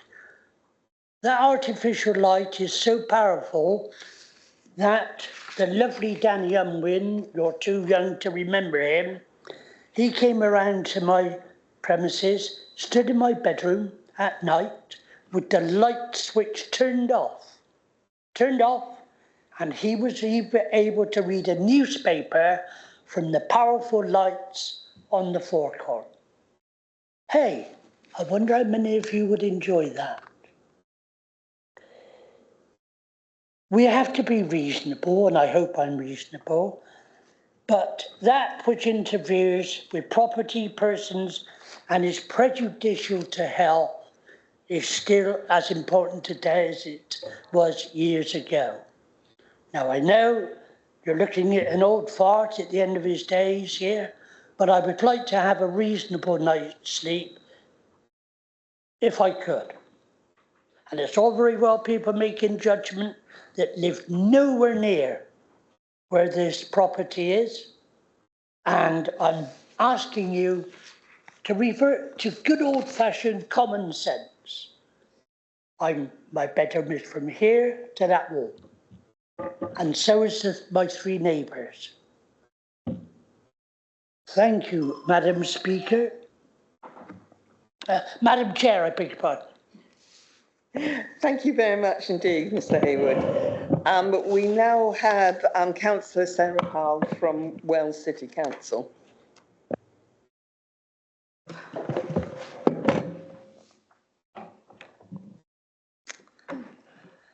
Right, hello, I'm the chair of the Advisory Planning Committee, and apologies, I'm probably repeating what's already been said. So Wells City Council's Advisory Committee lodged an objection to this application on the 23rd of January, citing significant community concerns regarding light pollution and noise pollution. The applicant's revised planning statement of 11th of March asserts that petrol filling stations are important infrastructure supporting local communities. However, as repeatedly highlighted by residents, Wells already has a 24-hour petrol station on Chamberlain Street, less than 1 mile away. There is therefore no established need for an additional 24-hour facility. The revised statement also claims that the assessment demonstrates full compliance with relevant standards and that the development should not give rise to unacceptable disturbance. Compliance with standards does not equate to an absence of impact. Unacceptable disturbance is a regulatory threshold, not a guarantee of no disturbance. There will be new disturbance where none currently exists, both in terms of light and noise. The absence of such disturbance is precisely what protects the well-being and immediacy of nearby residents. The applicant further states that only the centre dispensing pump will operate at night, with no deliveries or servicing during those hours. This does not alter the fundamental issue. Any nighttime operation introduces activity into an area that is currently quiet. and residents will experience an increase in noise and light movement, and regardless of which pump is used. In short, there is no demonstrable need for a 24-hour opening. And in my view, the negative impacts outweigh any claimed benefits. The proposal introduces avoidable harm to the residential community without providing a meaningful community gain. So for these reasons, I ask you to reject this application. Thank you. Thank you, Councillor Powell, and thank you for staying with us for a long time this afternoon. Final speaker, I believe he's online, and that's Councillor Butt-Phillips, the divisional member. Thank you very much, Chair. Yes, sorry I can't be with you in person. I would like to associate myself with the comments made by the three previous speakers with a few historical corrections to Mr. Hayward. Mr. Hayward, I am younger than any member of the committee, and I can remember Danny Unwin. In fact, I got Danny Unwin elected to the council. In fact, I can remember this issue coming up when he was the ward member and when he went to see you, because I served on the city council with him, and I discussed the issue with him at the time, and I remember it very, very well. This site has an existing condition that limits the hours, and that exists for a reason. And as previous speakers have said to the committee, those reasons have not changed. Essentially, this is a residential area, and whilst it's hugely beneficial to have a shop and a petrol station in it, it would not be hugely beneficial to have one operating throughout the night. Many members of the community have been in touch with me, in fact, probably more members than have contacted me on any planning matter since I have been on this council. And, you know, concerns relate principally to light and noise and antisocial behaviour. I note that in the terms of light and noise, mitigation schemes are going to be pre-commencement conditions, but I think they're so fundamental to whether or not it is possible for this site to operate without negative impact on the neighbours throughout the night that we should not be granting consent until those issues have been properly addressed. On antisocial behaviour, there is a very real concern that having this site operating throughout the night will be a magnet for people buying food and indeed alcohol on the site, and that will cause concerns and that will cause problems, as these things tend to do. That's pretty much common sense. And I was also at the licensing panel when this was discussed, and it was very clear that planning and licensing are different, and licensing is much more constrained in terms of the issues it can consider, whereas it is this committee that has to balance the residential amenity of members of the community like Mr. Dutton and Mr. Hayward, and not the licensing committee, which has a much more limited area in which to consider it. Now, finally, whilst I was doing my research on this subject prior to today, I came across an incredibly interesting appeal to the planning inspector, which was just this January in Blaby in Leicestershire, where an almost identical case, the committee decided once again to uphold a 20-year-old restriction. It was appealed because the owners wanted to go to 24 hours, and the planning inspector upheld the council's decision to turn it down. And I think that's what I hope this committee will do too. Thank you very much indeed, Mr. Butt-Phillips. Does the planning officer want to come back on any of the comments before we open it to the committee? I'll come back just briefly if I can, Chair. I think it's clear from Anna's report and from the issues that have been raised by speakers that it's about lighting, it's about noise, and it's about antisocial behaviour. We as planning officers do recognise that. We're not, however, specialists in environmental health, which those three areas come squarely within. So, as you'd expect, the environmental health team have been consulted, as Anna explained. And while the alcohol licensing subcommittee is a different regime, it is a material consideration. So we've taken that into account as well in our assessment of this application. And in the absence of an objection primarily from the council's environmental health team, we've come to the conclusion that we've presented today, and that's the primary reason for the recommendation that's before you. So yeah, that's it really. Thank you. Thank you for that. Right, open it up to the committee. Anyone want to make any observations? Councillor Hart? I propose we reject this. It's not Las Vegas, it's Wells. We don't need another 24-hour garage. We don't need to waste time discussing it. It's avoidable harm and no gain. So on those grounds, I propose that we just turn this down and move on. I will take the chair's prerogative and actually hold that. Do I have a seconder from you, Councillor Hart, and oppose? Because I would like to hear other voices in the room. Do we have a seconder for? Yep, Councillor Denton. And the reasons for turning it down? On what grounds? Avoidable harm and no gain to the community. Okay, thank you. I'm going to let other people speak for a moment, but I will come back as the first motion. Councillor Reid and then Councillor Boyden. Okay, thank you, Chair. I think they've beaten me to it here. I'd say, first of all, I am old enough to remember Councillor Danny Unwin, who was an excellent councillor for Wells. But I also agree with the local member from Wells with what he said as well. The conditions were put there in the first place for a reason. I don't think the reason's changed. So I think we're quite happy to agree with the motion and we turn this down. Okay. Councillor Boyden? Thank you. Yeah, I think if any refusal would need to reference policy DP8, the local plan, environmental protection, which, you know, it's protecting residents from adverse environmental impacts on ambient noise levels and light pollution and residential amenities. I think we need to include that.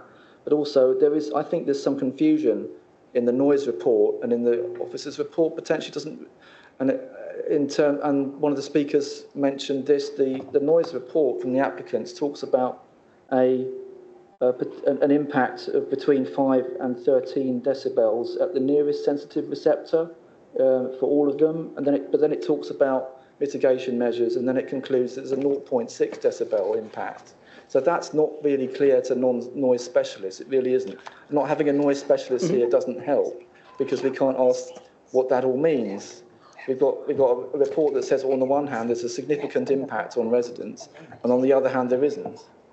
Without anyone here to explain that, it's confusing to me, and I've seen noise reports a lot. So I think, can it be clarified at all what that means? But otherwise, I think that the common sense approach, I think, makes sense to me. Okay. Thanks. I think just myself wants to say something, and that is I'm very aware of the activity around the existing 24-hour petrol station in Wells in terms of antisocial behaviour. I know the police don't have a lot of visibility because they're very few in number and they get dragged into other communities, as we know. But I just feel that to outweigh the residential amenity versus the need, which I don't think is being totally expressed, I to understand what you're saying on this one. Right, I would like to get the wording right for the refusal. Can we take a 2 or 3 minute break so we get the wording right to defend this?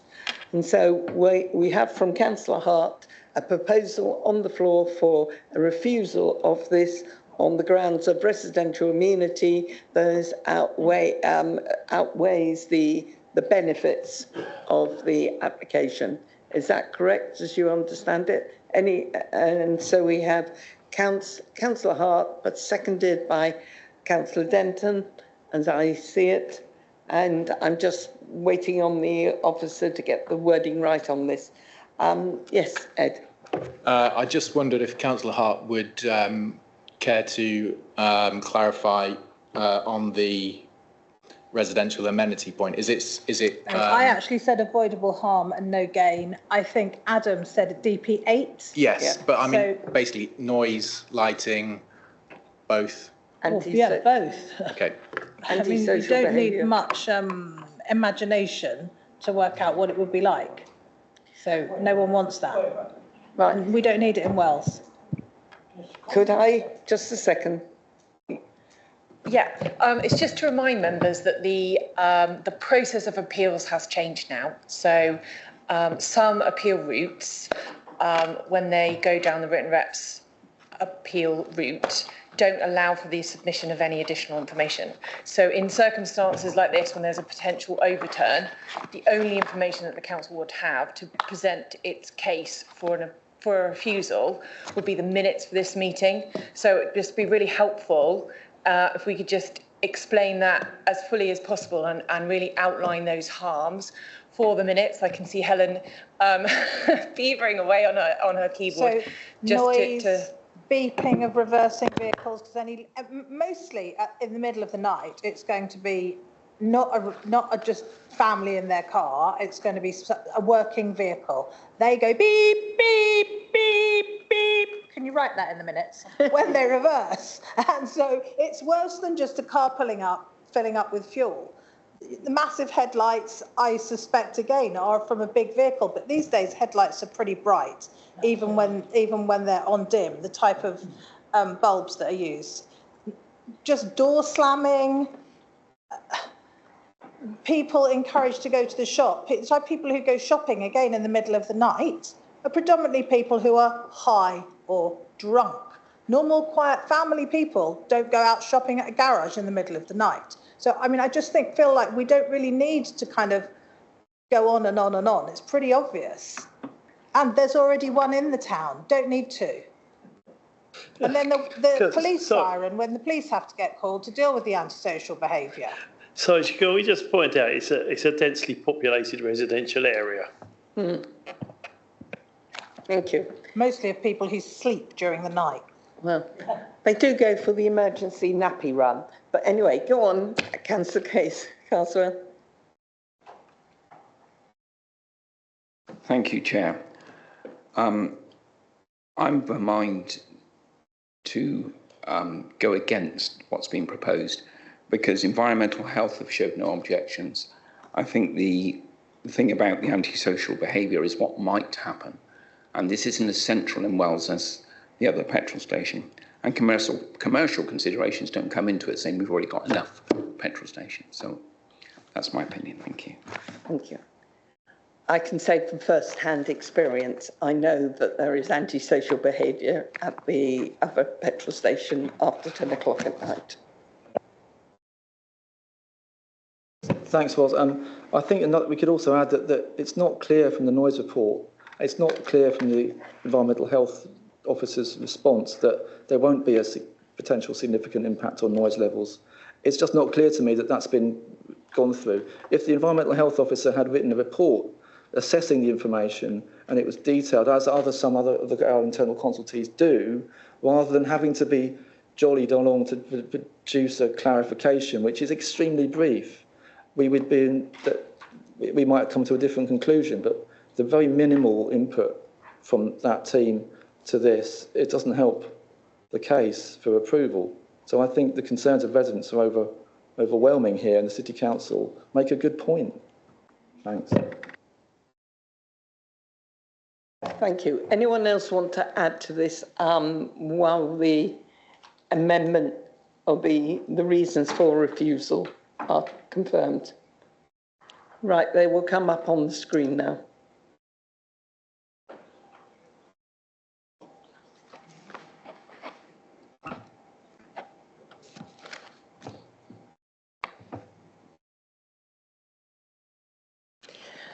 If you can, everyone can read it. Planning permission to be refused due to the harm to residential amenity, including noise, including activities reversing noises, lighting, including headlights, and antisocial behaviour in a densely populated residential area.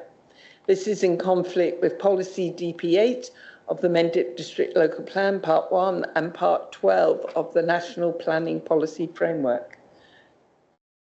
Our officers, Anna, yeah. On that basis, are people content? We will go ahead and vote on this. if I may. Is that all right? Yeah. Okay. Thank you.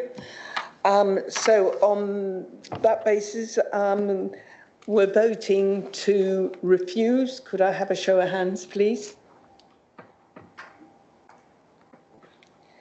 Thank you. Voting to disagree. 1. Any abstentions? No. Okay, thank you very much indeed. It's clearly refused. Thank you. Right, let us move on to the last application this evening, and it's planning application 2026-0347, which is the Willow Barn Chantry. And I have in front of me just one speaker, and the presentation today is going to be Simon on behalf of Carlton. And the officer recommendation is for refusal. Right, are people ready to go ahead?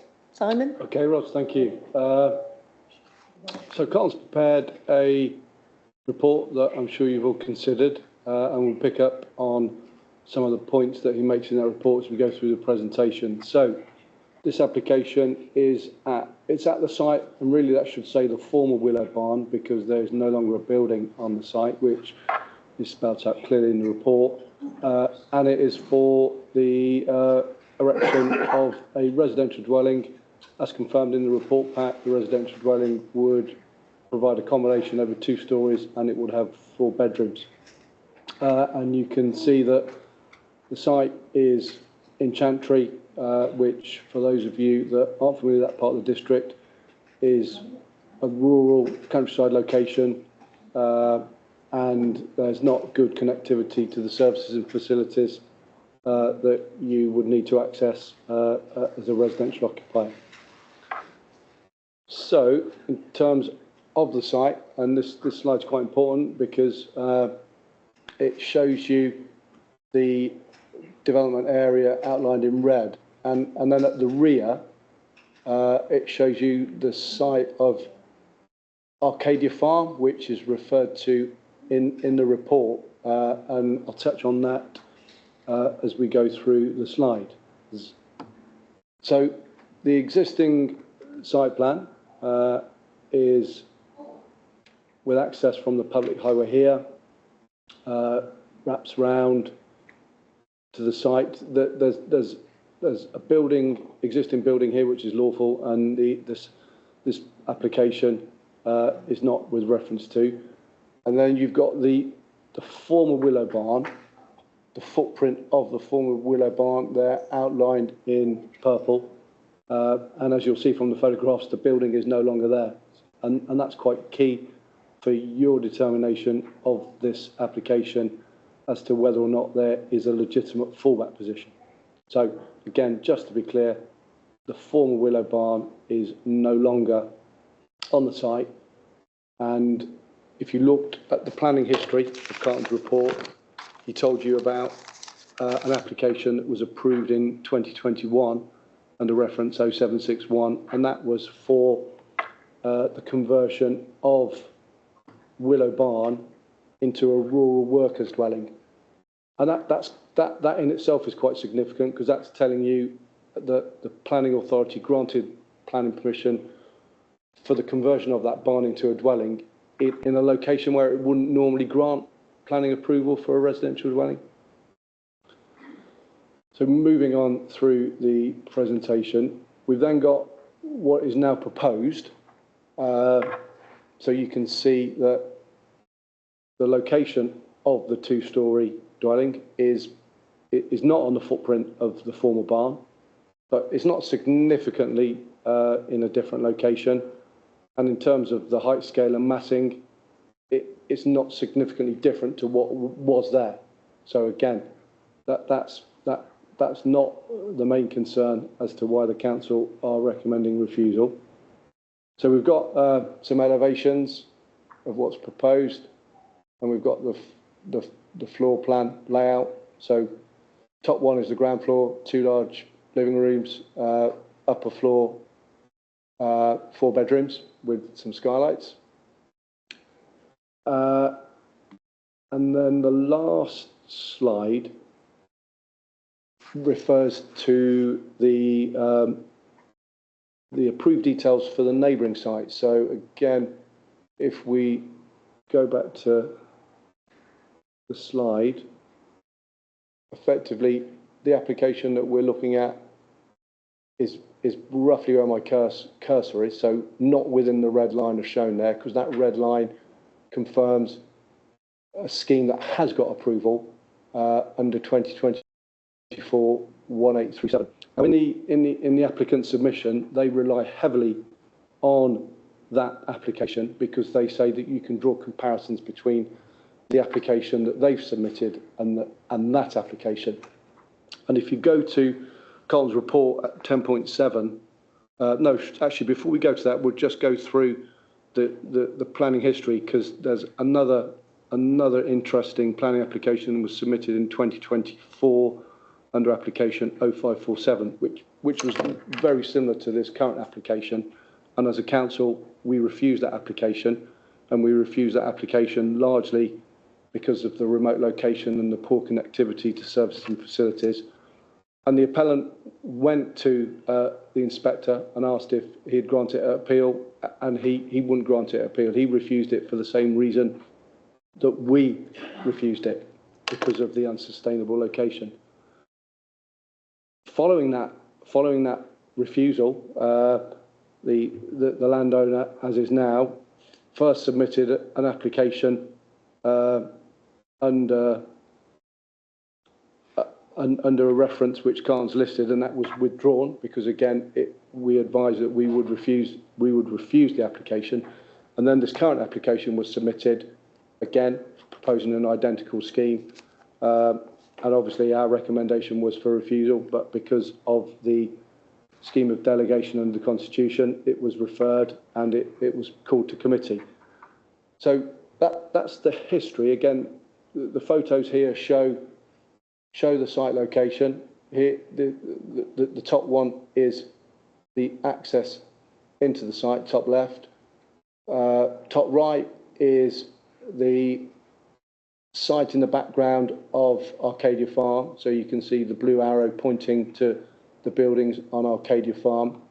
And then bottom left, we've got the application site in terms of where the former barn was. Again, that's shown again on the bottom right with the proximity to Arcadia Farm also shown. So the key difference between this application and Arcadia Farm is that on Arcadia Farm there was a legitimate fallback option. So again, if you look at the planning application details, first of all, there was a planning approval to undertake a conversion of the barns on the site in 2023, and then using that fallback position, the owner of that site submitted an application in 2024 to basically propose a slightly different scheme to the barn conversion. And because that scheme was considered an improvement, and because there was a legitimate fallback, as a council, that we approved that scheme. So that scheme had a legitimate fallback, and that was the reason why planning permission was granted in 2024 for that application. So in terms of this application, there isn't a legitimate fallback position, which means that we then have to consider it under the terms of the NPPF at paragraph 11 and consider the benefits against the harms. And in our view, as Carlton set out at 10.7 report, the limited benefits don't outweigh the harms of delivering a house in an unsustainable location. And again, just to recap what I said earlier on, that's exactly the same decision that this council took back in 2024. And then when the inspector considered it appeal and issued his decision in March 2025. So we feel that the matters that the applicants brought to our attention about the similarities between this site and Arcadia Farm, there isn't a legitimate fallback position here because the building's been demolished. Therefore, we say you have to discount that. So you're then left with determining it on the planning balance the council's already considered it on the planning balance and refused it, and inspectors already considered it on the planning balance and refused it. So we say that the right decision for this application is, again, that it should be refused for the reasons that we previously refused it on, and Khan has set out for you. I think it's 12.10 of his report, if you just care to look at that. That's all I've got in the presentation, Chair, so I'll stop sharing. And if there are any questions, I'm sure we can answer them in the public speaking session. Thank you. I will ask the applicant agent to speak on behalf of this first, and that is Nicholas Morley, Architects. Thank you for letting me speak today. It's very useful that the planning officers obviously provided photographs and their opinion, or the council's opinion. I do note on the photographs they don't actually show Mells Lane, which is actually quite important, because that actually shows that building as part of a wider hamlet. That you've just seen a green field. That isn't actually correct, really. I have written a relatively short speech, I suppose. I think I'll just read it out because it does cover the key points, which is basically transport and the use of the site. I don't agree with the officer's assessment of the site. However, it's not unreasonable to have a difference of opinion, is it? So, I'm just going to say the officer's report obviously agrees there's no objections from highways, ecology, design, neighbourhood amenity, landscape, parking, environmental health. There's no objections locally. I think the planning officer says something slightly different, but there are no objections locally. Yes, there are no supporters either, but there's no, it's a neutral kind of thing. So really, his report concludes everything is in compliance, really. So the main reason for refusal, obviously, is the location of the site and reliance on the private motor car, which is interesting, shall we say. I would suggest that this weight has been given disproportionately to the actual application because it's reliant on one reason, refusal, really, that's kind of amplified, I think the word is. Members may be aware that it is part of an established hamlet. Yes, it's a relatively small, I suppose, collection of dwellings. However, it does sit behind residential development on Mells Lane and also in front of a site where 5 new dwellings have been approved. We can discuss fallback position and legality to that forever. That's probably not the reason for sitting here, really. But the site obviously isn't isolated, and the council did provide permission for a new dwelling on 2 Mells Lane. When you research the decision notice, which is quite peculiar, it did say the benefit of a single dwelling in this particular location outweighs this unsustainable location of the site in transport terms. That's a building literally 200 yards from the site or less, probably. So the council's opinion was all right then. The policies haven't changed, and that is that is the correct view, to be fair. So there's an argument about the barn being demolished. There are reasons for that, which aren't to do really with planning. It's to do with personal circumstances. However, the council has approved residential use on that site, and that was acceptable in 2021. So I'm not entirely sure of the legality of a fallback position. I didn't take any legal advice on that, but it's an interesting legal discussion. Also, services were laid to the barn, which technically is a lawful implementation of a planning application, albeit obviously the building isn't there. Well, not really. I've said most of it. I'll shorten it a bit as well. So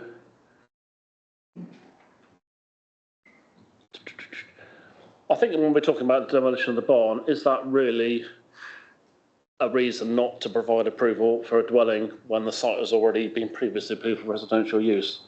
I think it's quite a weak reason to say there isn't a fallback position.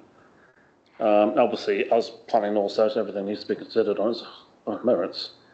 As we heard quite a long time earlier, Somerset Council don't have a 5-year housing supply, and that hasn't been given any weight by the planning officer, and it rarely is, to be fair, but in this case it definitely hasn't been. The officer concludes there is harm, But the only identified harm really is the use of a private car. Most people in villages obviously rely on their private car because there's no services, which you know, we can't change that. There is the bus service to Chantry, and obviously people can use cycles to other places. So the NPPF does recognise opportunities for sustainable transport, but it will vary between, you know, urban and rural sites. So if we're looking at car usage, I assume that means no one in Mendip approves any housing in villages, which seems a bit unreasonable, shall we say. So you're being asked to approve one carefully designed family house on a site already recognised as suitable for residential occupation. The property will benefit from solar panels, also heat pump, and is likely to be timber framed with an aim to achieve an EPC rating of A. This should be supported in a climate crisis. For these reasons, I respectfully ask you to approve the application. Thank you. Thank you. Thank you very much indeed, Mr. Morley. Thank you. First of all, would you like to respond to any comments before we go to Planning Committee? Yeah, just to make it clear, members, again, Mr. Morley's talked about the similarity between this application proposal and the application that was approved in 2021 under reference 0761. As I said in my presentation, that was for a rural worker dwelling. So the specific provisions in your local plan to allow you to grant permission for housing for a rural worker in a location that you wouldn't normally approve housing, which is why I said at the start we need to recognise that when we're completing the assessment of this application. In terms of did we consider the benefits of this application, because we are aware that we don't have a 5-year land supply, therefore if there isn't any policy support, we default to NPPF Power 11 and we have to consider the benefits and whether or not the benefits outweigh the harms. We did consider the benefits and we've set those out for you at 12.8 of the report pack. So again, just to make that clear. Thank you. Could you clarify one thing for me? You say something has gone to the planning inspector who confirmed the deferral. What exactly went to the planning inspector? Yeah, so this application followed a earlier application that was submitted in 2024 that was submitted to this authority. This authority refused that application for the reasons that set out at 5.3 of the report pack. That the applicant appealed that decision and the inspector agreed with the council and refused permission for the reasons that council refused it. And this application is effectively a resubmission of that application that has already been refused. Thank you for which is why we're putting forward largely our recommendation. Thank you for clarifying that. So, Mr. Morley's got his hand up. That there are slight differences between this application and the one that was refused, but in terms of compatibility with the principles of your plan, no difference at all. And your argument is based on sustainability in open countryside. Again, our policies are quite clear that we promote residential development in the hierarchy of the settlements that we've got in the east area of Somerset, so former Mendip. We've got our towns, and then we've got our villages. And in the open countryside, our policies effectively say that development should be strictly controlled. Thank you. I've got, I can see Councillor Hart wants to speak.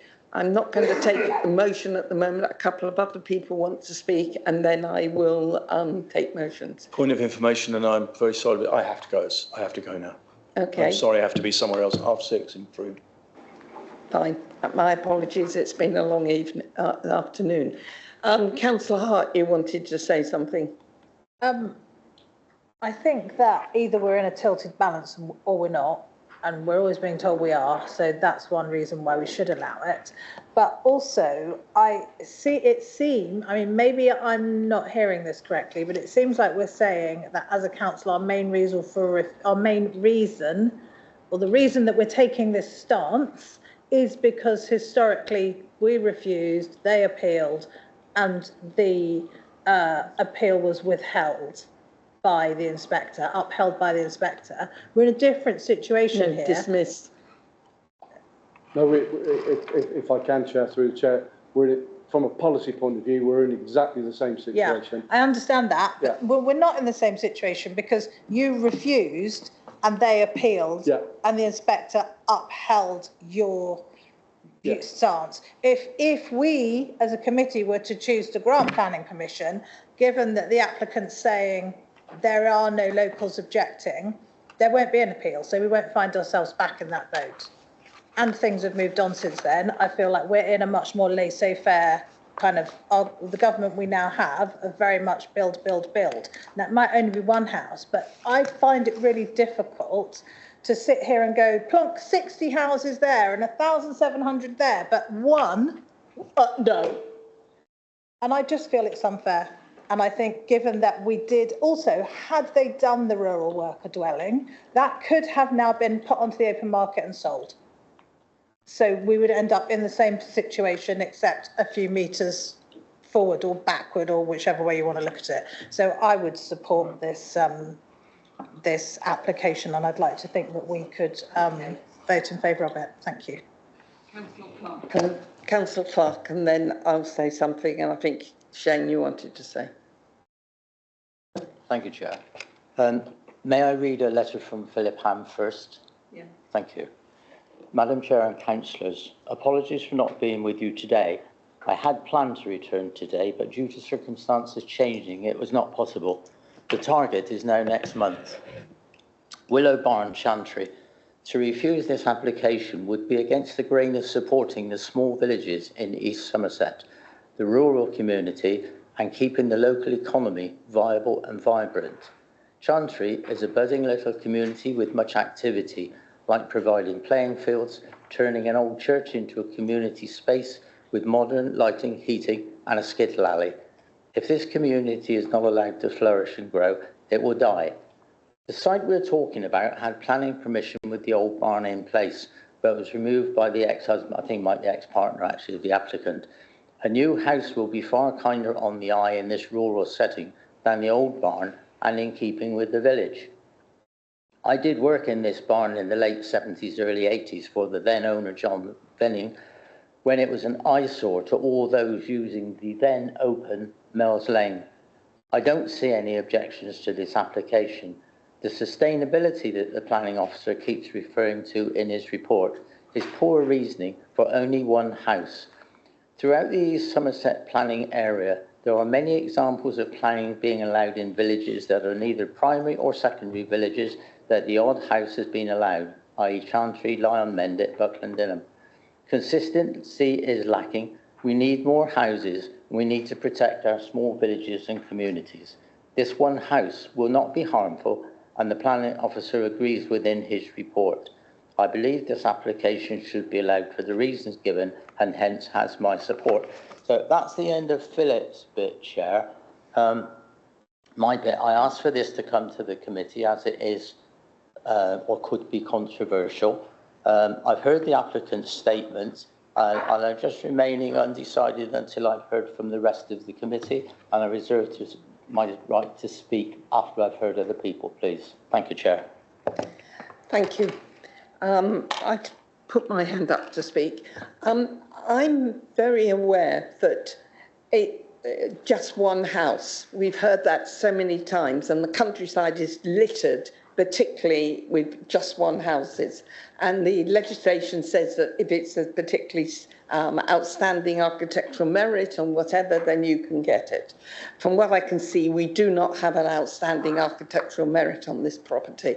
I do think that we need to recognise sustainability in every shape, because it's not just the car going of the occupant going backwards and forwards. It's about providing services to the property, etc. And I do feel that we have rejected a lot of houses in open countryside, and I do think we need to keep our nerve and sustain our position on that.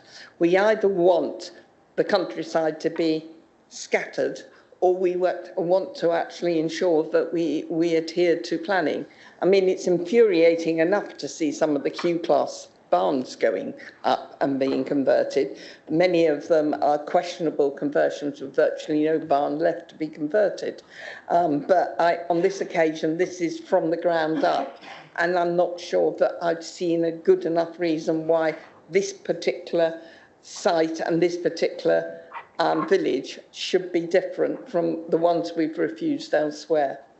I appreciate this may not be a shared view, but it's one which over the years in planning, I think we should be consistent on this. Who else wants to speak? Shane, I think, and then Rob, yeah. Thank you, Chair. Yeah, it seems like the main reason is transport. However, nowadays electric cars, which whilst there's still tyre pollution, there isn't the CO2 emissions, presuming that they are renewably powered. Obviously, with a new house, there will be a statutory, electric plug-in. I wonder if we choose to go ahead with this, if we could impose conditions in terms of solar panels, batteries, to make it a lot easier, cheaper and environmentally friendly for an electric vehicle to be charged from somewhere like this. Mm-hmm. I think, yeah, that might get round what seems to be the main drawback for this, of having another single house based on a fossil fuel motor car. I know we can't say to the applicant, you must drive an electric car, but if we could put conditions on that make it easier and cheaper, we might hope that they would make that logical conclusion to have an electric car and therefore decrease the sustainability issues with another single development in a small village. Okay, thank you for that, Councillor Reid. But Simon, did you want to respond to? Yeah, I think your comments, Councillor Collins, are really positive, and that's something for members to take into account when you're completing your own balance. I think in completing your own balance, it isn't just about transport, and it's not just about how many white vans are going to turn up and deliver food, goods, etc., as well as the own occupiers movement. It's about your policies. So your policies are, they're quite clear that you're directing new housing to the spatial locations that are set out in your policies, CP1, CP2, and then in the open countryside, you are generally only granting planning permission in exceptional circumstances. We recognise that we can't give those policies full weight in the decision-making process, and we have to go to the NPPF and consider Power 11. But, I wouldn't like to think that you're thinking, oh, well, it's one house and therefore we don't need to worry too much because it's only going to be one vehicle a trip for the occupiers when they're travelling to work, when they're travelling to school, when they're travelling to the supermarket. Obviously, yeah, those will be direct impacts, but it's more about the fact that actually, as the Chair said, we want to protect the countryside from sporadic single dwellings here and there. There are occasions where we have to, such as Arcadia Farm next door, because they had a genuine, legal, legitimate fallback position. But in this case, there isn't one. So you are considering the harms and the benefits, but it isn't just about, if you've got an electric car, that's going to solve all the problems. Thank you. Councillor Reid and then Councillor Clark. Oh, I'm a bit torn on this. Torn on this one, Chair. It seems they had permission for a house. Did they not? Which they didn't build. And it is now lapsed. Is that right? They had permission for a rural workers dwelling. So they had permission for a house that our policies could support, because it wouldn't be, if you like, an unrestricted market dwelling. It would be specifically for a rural worker. So in policy terms, there's a distinct difference. There is. And actually, it didn't lapse. The owner of the site at the time demolished the building, so prevented the implementation of that permission to deliver a rural workers dwelling. Well, he might think that's foolish now, but there you are. Well, we certainly need rural workers' houses, certainly do. I mean, why he didn't build this did that instead of putting in for a house in the open countryside, I don't know. So I'm still torn, Chair. Thank you. Councillor Clark and then Councillor Denton. Thank you, Chair. We've been talking this interminably, it seems, about these houses at Westbury Southern, and that we're going to have 60 houses there that may be built, all outside the development limit, all with multiple objectors from the village. But that's okay. Here at Chantry, we want one house, or we would like one house. It can be made as sustainable as Councillor Collins has suggested. So we're not taking cars up with electric cars, and it can have solar power and batteries, whatever else is needed with it, with no objectors at all. Not even the parish council object. The parish council came to the site, or the chair came to the site, he looked round, he was well aware in June 25 what was going on, had no objections that he has made to the planning committee. So I guess he's okay with it. And open countryside has been mentioned a few times. It's not open countryside. It's a big field with a lot of other houses around the edges of it. We're not talking about something that's stuck 3 miles up a lane from anywhere in any community and any services. It's in a field along with lots of other houses that already have these services. So I don't think the picture is as bad as it's painted. And sustainability-wise, we've got Councillor Collins' recommendation, and it will be as sustainable as the 60 houses that are going to end up in your village, Chair, I would suggest. But without these developments and little bits here and little bits there contributing to the shortage of housing that we all hear about, these villages are going to die. I come from Dalting, and we've had houses refused there, and you can see the effect on the village of not having new people coming in. There are no services.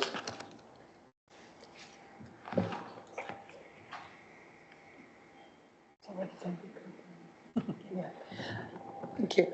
I'm being reminded I've missed somebody asking to speak. Go on. Sorry, Barry. No, I think I've done. Thank you, Chair. I've said everything I need to say. Okay. Thank you. Sorry, can I just say I did propose that we hang on just a second. So Barry might want to second me. Can I finish, please? Simon, you wanted to speak. Just the same members, it might be relevant to you, might not. The applicant now is not the same applicant who secured the approval in 2021 for the Rural Workers Loan. Could I ask a question? And that is, when I'm very mindful that we've had a planning inspector look at the appeal and dismiss the appeal on the grounds of sustainability. Would you like to widen that as to why the planning inspector refused it?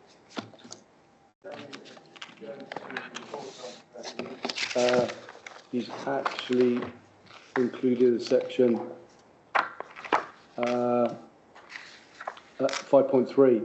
So I'll read it out, Chair, if I may. So these are the inspector's words, not mine, not Khan's. I conclude that the proposal would not accord with the strategy of the development plan, in particular the accessibility of the site to services and facilities. It would therefore conflict with policies CP1, CP2, CP4 and DP9. Whilst recognising the variation between urban and rural areas, framework paragraph 110 seeks to maximise public transport solutions.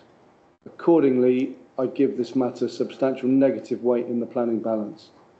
The proposal would conflict with development plan read as a whole. The material considerations in this case, including the framework, do not indicate a decision other than in accordance with the development plan. This leads me to conclude that the appeal should be dismissed. Thank you. Unless there's any other questions, shall we take Councillor Hart's proposal? Sorry, who else wanted to speak? Dawn, sorry.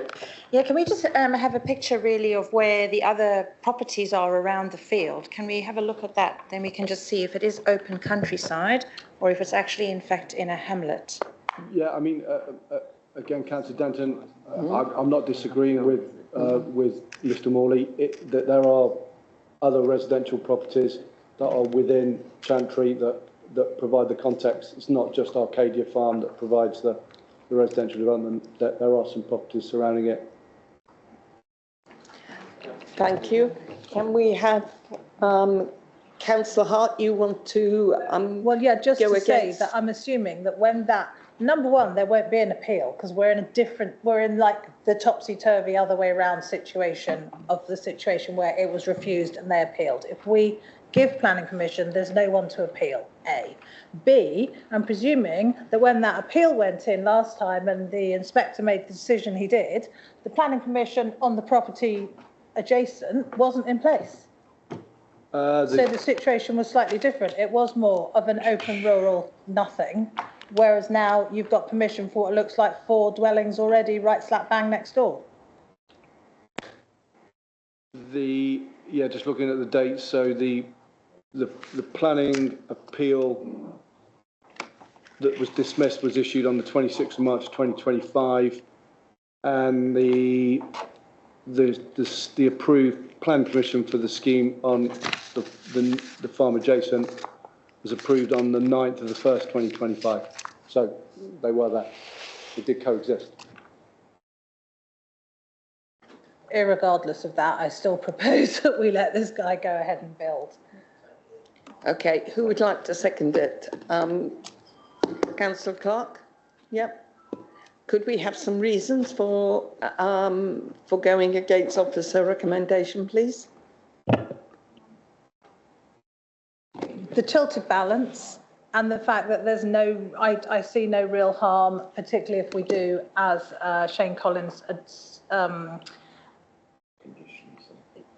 suggested, and put some conditions on, which is what we seem to do in all situations these days anyway, to ensure sustainability as far as possible. Okay.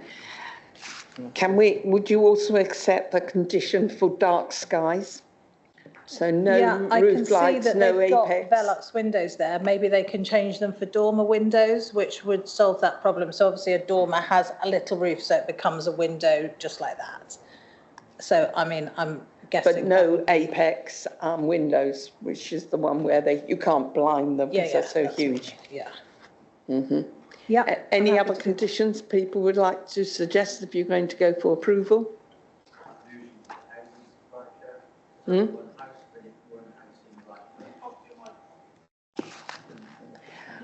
I'll say it again.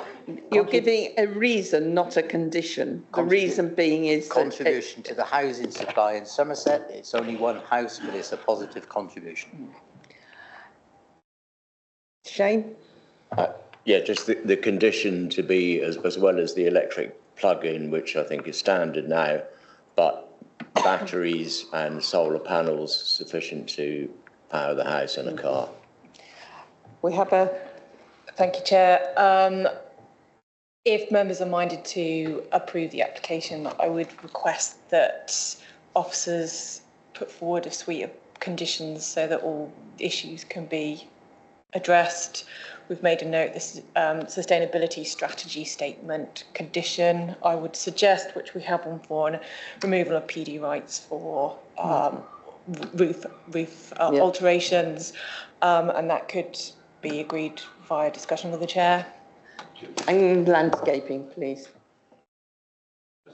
That's good, Nikki, that restriction on PD. Just looking at the plans, if we are going to restrict the ability to put roof lights in, the design will have to be changed, because otherwise there will be limited light to the upper floor windows. So again, we'll need to impose a variation style condition to ask the architect to submit a revised plan to deal with that issue. Okay.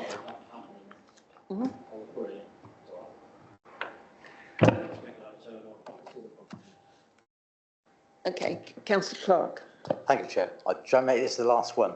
Why would we have a condition to remove permitted development rights Yet when I ask for permitted development rights to go to these houses that are being built at 30 to the hectare, they're generally turned down and say, no, it's not applicable.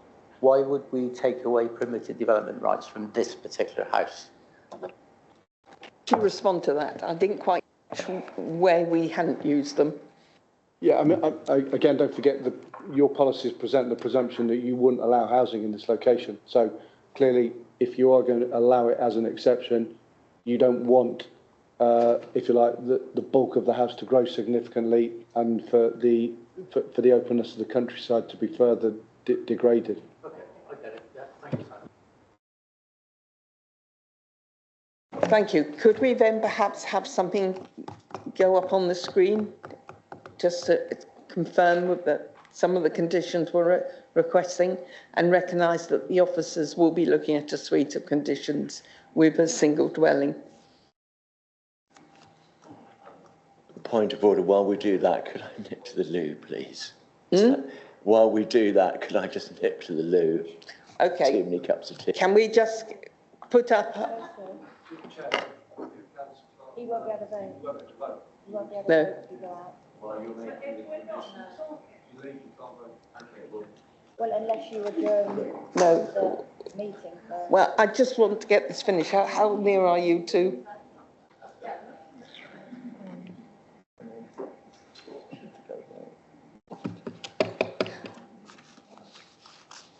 Once we've done this, then we have one item of agenda left. And while we're going through this, I'll just say that it's the appeals. And the key thing about it, from my point of view, there are 10 appeals there, plus one for a listed building. And so make it 11, and all 11 were dismissed. So I'll say well done to the officers and the committee. Whatever they say about Planning East, it looks that suite of 11 was supported by the planning inspector. So can I extend my thanks to the planning team for that? Well done. And I'm not sure there is very much in there, with exception of one, where the planning inspector is actually supporting a refusal for a single dwelling in open countryside. And if any of you bothered to read them, you'll see that. And it's really quite important that, you know, that while individual houses may not make a difference, if you're looking at the open countryside, and it's countryside which actually supports our tourist economy, it's supporting our increasing filming economy, the open countryside has great value, and we need to respect that. How are we doing? Do you want to? We're putting you under pressure. So we are recommending approval, going against officer recommendation. We recognise the conditions need to be agreed, including a very clear work on the sustainability of the site. On that basis, I've got a proposer and a seconder in Suzanne, and I think was it Martin? Oh, sorry, Barry. And could I have a show of hands for approval? Those against? 1, 2, 3, 4, 5. And how many were the other way? 5, so it's 10. And it means that it's my... I really don't believe I should vote twice, and I have to retain my objection to it, and that is I will vote again. I will sustain my vote against. I hadn't realised that we had lost 2. Oh.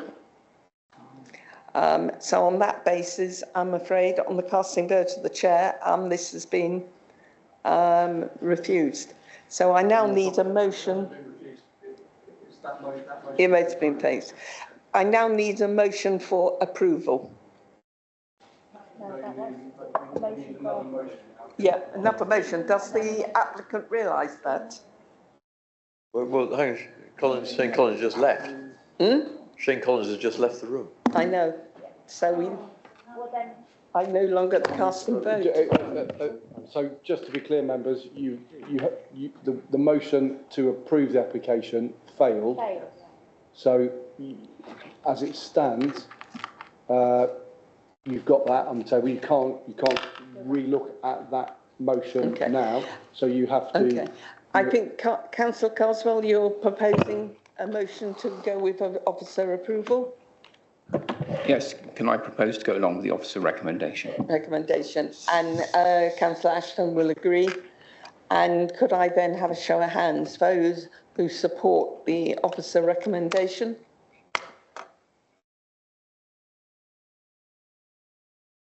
Five. And those who don't support the officer recommendation? 4. Okay, on that grounds, the officer recommendation is successful, and we are we're dismissing the application. Right, thank you for that. On to the final item of the Apologies, I have to leave. Yeah, of the agenda is the appeals. Have you all noted my comments? Is there anybody else wanting to say anything? Otherwise, I'm very happy to close the meeting. Great. Thank you very much indeed, everyone, for your time this afternoon.